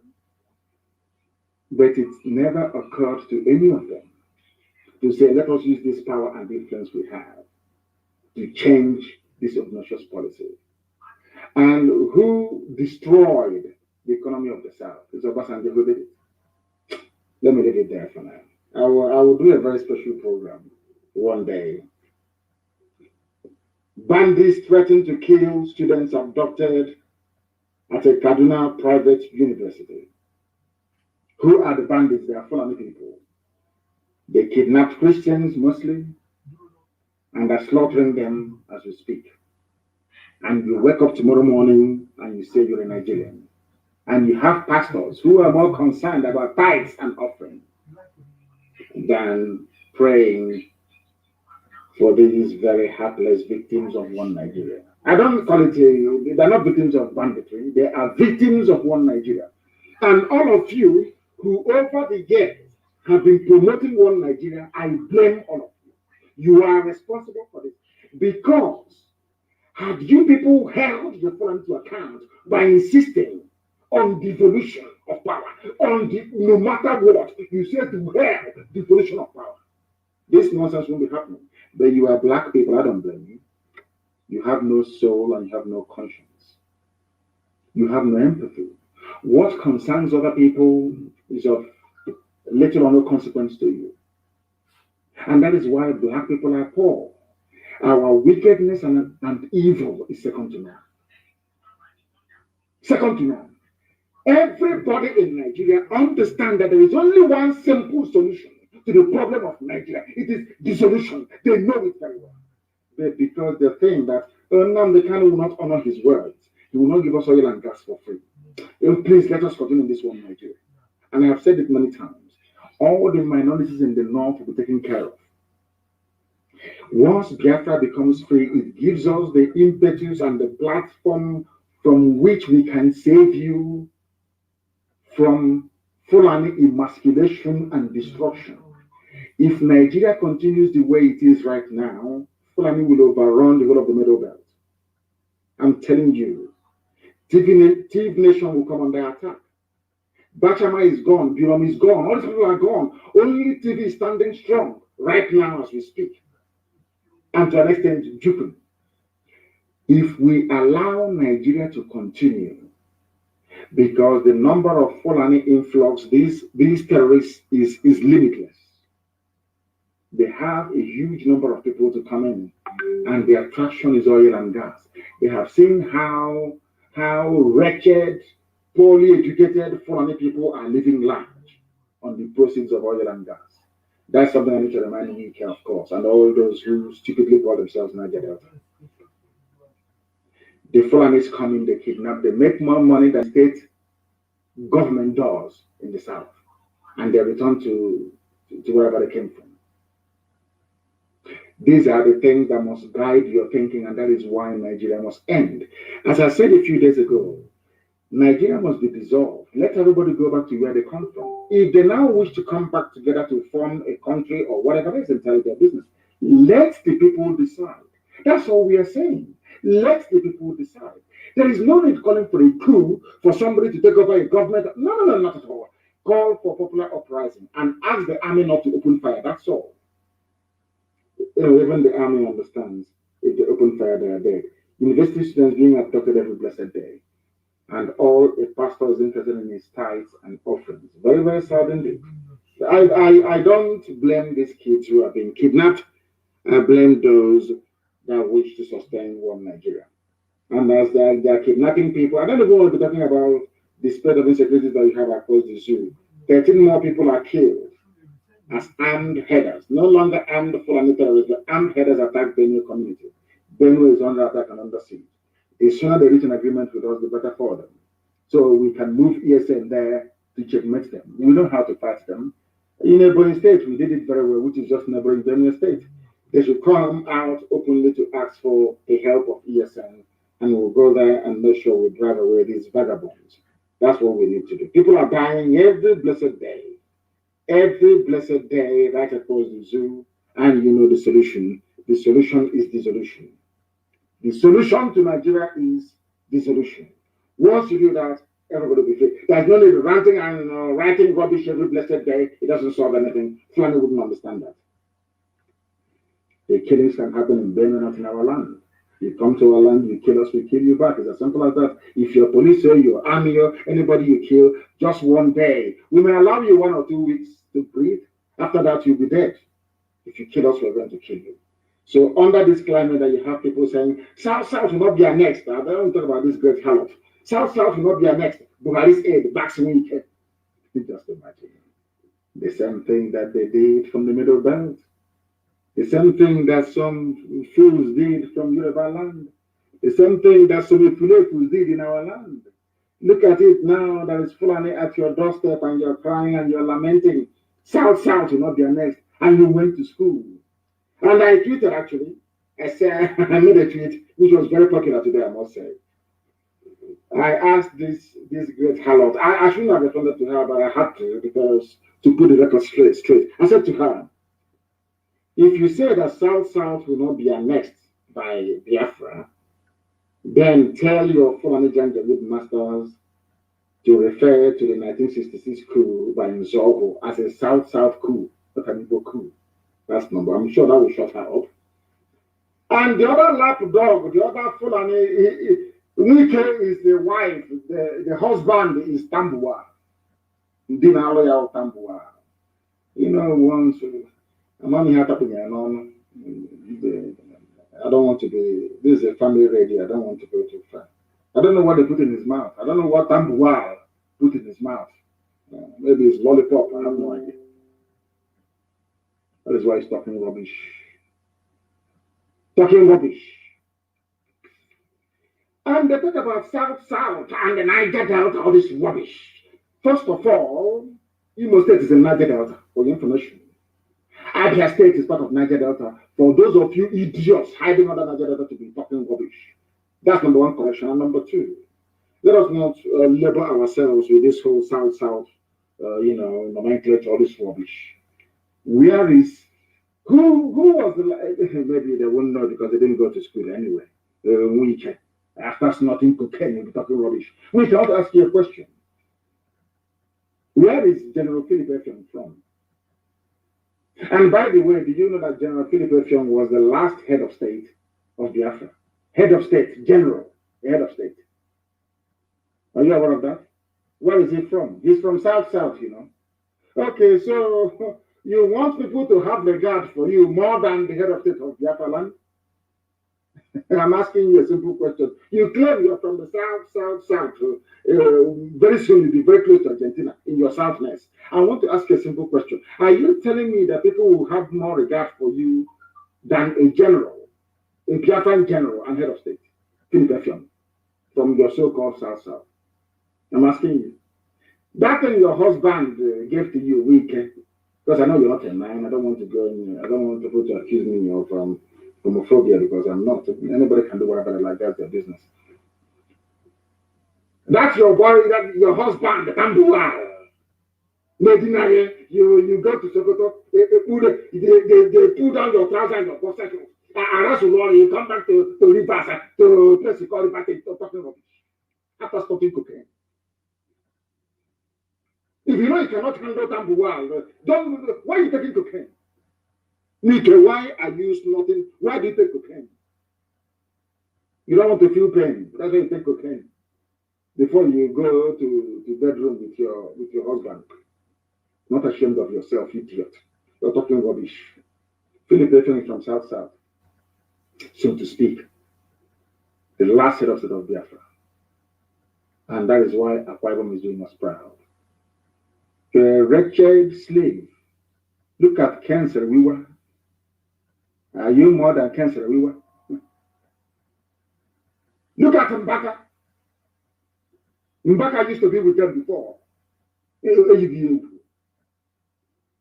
You're a wretched, cocaine snorting idiot. In 2 years' time, if at all the zoo can survive, you come down. You will see what will happen to you. Fool. Keep making noise for the gallery. Keep making noise every day, you make noise. So your husband will acknowledge you from the north. That, hey, that's my girl. He's doing well in Rivers. He's doing well. You're not ashamed of yourself. Let him have mercy upon your soul. You're one man. Democracy is one man, one vote.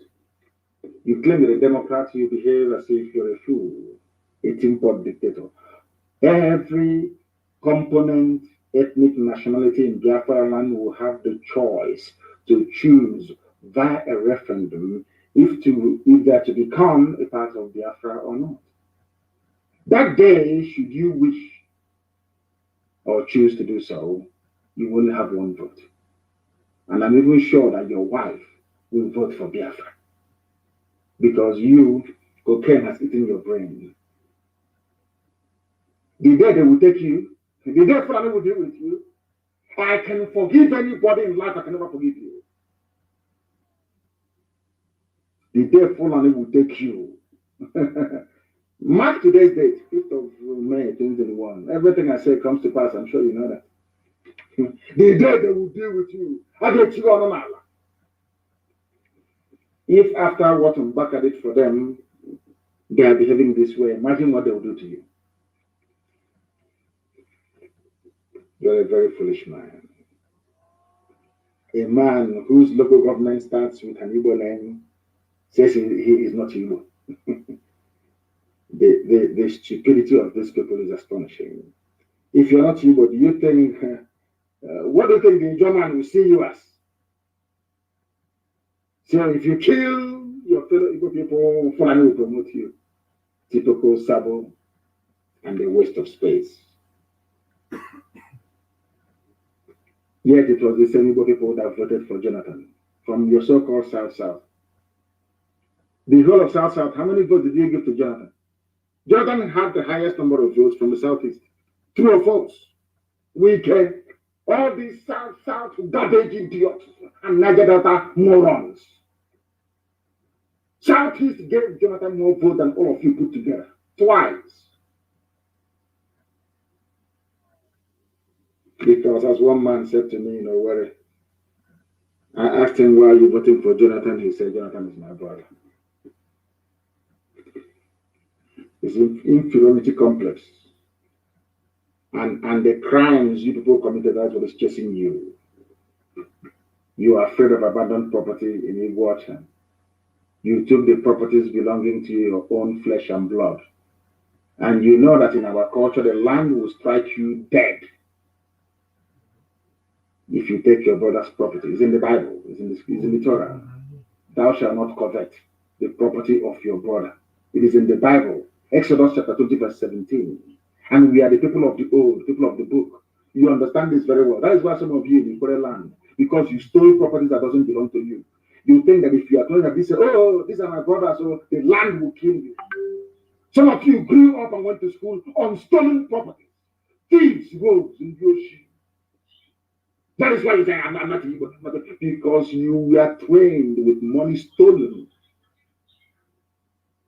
from your own flesh and blood. You should be ashamed of yourselves. That is why you say you're not evil. Because you know the land will kill you. As somebody said, it's only in the zoo that the more you educate them, the more foolish they become. The most unstable people in the world are Nigerians. Even their pastors are even more confused. Their politicians, they have no solutions to anything. Their chiefs and their elders are just watching and pleading for allocation. The more you enlighten them, the more confused they become. After all these years, they can't even tell that Buhari is there. That's how foolish your average Nigerian is. That is why the problem of Nigeria cannot be solved. Because Nigerians have refused to reason. And the only solution is dissolution. And in their usual idiotic way in the south, especially in the east, the Fulefu Brigade, you remember them shouting Igbo presidency, Igbo presidency, Igbo presidency, Igbo presidency. I have news for you. Why PDP considers Atiku's Saraki Tambuwal as possible presidential candidates. Umahi, are you listening? Umahi and Dodges Okalu, are you listening? Ifulefus, are you listening? They have divided their Nigeria between the north and the north. Yes, because Saraki is the north. Tambuwal, that's Wike's husband, is from the north. And Atiku is also from the north. One Nigeria for you. These idiots. Anyway, I'm very glad because these noisemakers about Igbo presidency, they will now go and sleep. They are. I have a few announcements to make this evening, very, very important, please.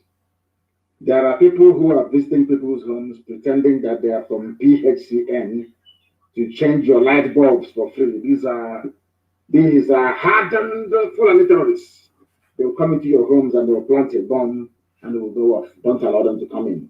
They will pretend they are from the PHCN, usually 3 or 4 of them. They will come into your homes, they will plant mini sticker bombs at your houses, and it will blow up and kill you and your family. Please alert all your neighbors not to allow anybody claiming they're from PHCN to access your property, please. And we have done a lot of work to make sure there is no checkpoint in our land. There are 1 or 2 places where we've been told there are checkpoints, but always in the night they run away. But we are making sure there is no checkpoint in our land. But as I said, that has now changed the situation and given free rein to some people to do whatever they like. There is a toll gate somewhere at a Nemel bus stop, a toll gate. They are collecting money from people. 1,000 for big lorries and 200 is from the Navy. At Nemel bus stop, Navy, at the Mount checkpoint, close road, collecting money. Before you start crying and feeling sorry for them, tell them to dismantle the roadblock. At Nemel junction, ask them to dismantle the roadblock. And I'm asking the governor of Anambra State to ensure that this happens within the next 2 days. Dismantle that roadblock. I don't want any Navy, Air Force, or any roadblock. I do not want it. Very, very important, please. Remember this and do something about it immediately. Newi community or Newi town, they formed a vigilante group. That vigilante must be allowed to function in Newi. Because people who are capitalizing on the absence of Nigeria police, that of course they've been driven away. As I said, no checkpoint, I don't want it. People should not capitalize on the absence of police to be committing crime after taking drugs given to them by politicians. Because ESN is in the bush, that is why groups like Newi Vigilante Group must be in the town. Onisha Vigilante Group, the same. They will not inform on ESN. If they do, then they are finished. They must be allowed to operate. Newi Vigilante will operate. Onisha Vigilante will also operate to make sure there is no form of criminality during the daytime within those environments. Very, very important, please. And I want to thank my dear brother. I want to thank him. Nnemeka Ehiofo Chosen is called. Nnemeka Ehiofo. Thank you very much for your immense support and help. I am grateful, and Chukwu Kikabiama will bless you immensely. Bless you immensely for your support, outstanding support that he gave to this very noble family. Thank you for that. And on that note, we have come to the end of our program today. And by way of outro, I don't know how I'm going to get it, but I will try to see if I can play this very tune. It's a song put together in a tribute to the late gallant commander, Ikonso, and I want to play it tonight. I want to play it tonight as an outro. I will not play our national anthem.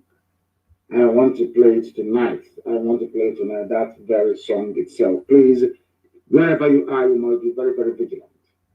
You must be very, very vigilant. Very, very vigilant. Please. Because they are abducting, they are killing, and as I said before, the time is coming very, very close when every able-bodied man and woman will enter into the nearest bush to make sure that we kill all these people because they are killing us right now. They are killing us right now. They are killing us right now. Once again, I thank you all for listening. And as always, here on Radio Biafra, is our hallowed platform where Biafra means the whole world to us. It means the whole world to us. Biafra to some people may mean something different, but to us, it is more than the pursuit of sovereignty. When people ask me these days, what is your religion? I tell them my religion is Biafran. It is the religion of the ancients, the religion of my forefathers. They worshipped Almighty Chukwukikabia Mabinigwe, and that is the God I'm going to worship. And that is the God that I worship. I don't worship idol. Here on Radio Biafra is where we worship Elohim. Because only God Almighty in heaven Chukwukikabia is our God. From me, from here, it is good evening. And I know wherever Ikoso is, he is watching and listening to us. Biafra's Got Talent exclusive.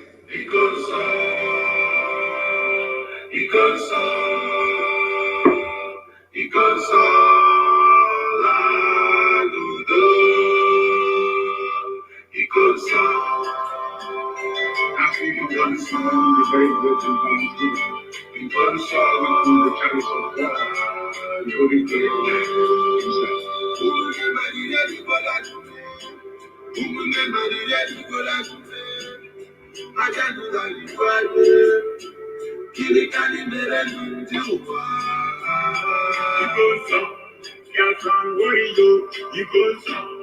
Freedom fighter man, he goes is our hero. He goes arrested at the paradise. Like a soldier, and you die like a soldier.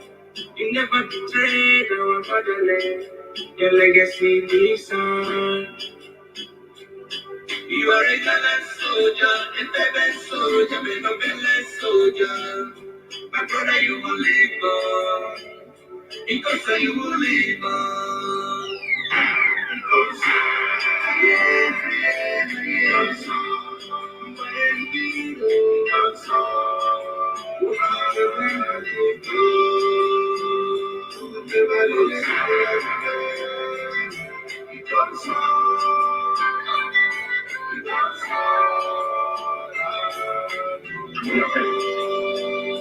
you have pointed on the man to die on the cross. It is the way you die. It is the way you make people say. That's what it is so terrible. I feel the pain from my innermost heart. You just have to say goodbye, my hero. Everybody know that you fake us, you left us, but you leave us. I'm on the world until Biafra. Jinji Treji, Allah Turoye, Luta, ESN Commander, Umunde Rayaye, Kosamola. You are the boss, you offended, nobody choose to be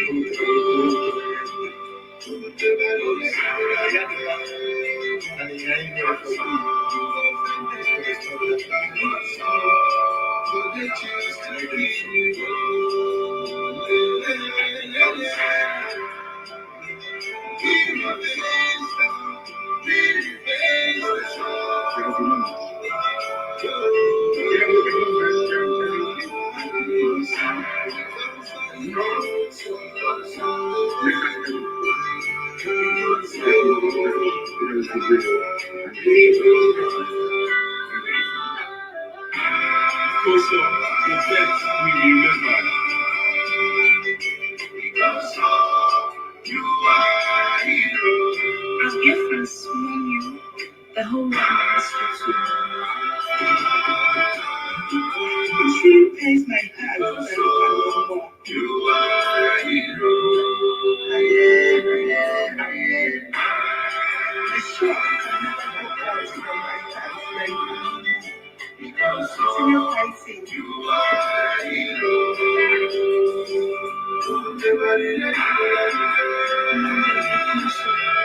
Your sacrifices will never be forgotten. The real God will bring And the console will be avenged without apologies to any idiot wherever in the world. And the work is ongoing to that effect, and we're not going to stop until the heads are complete. 2,000 of them.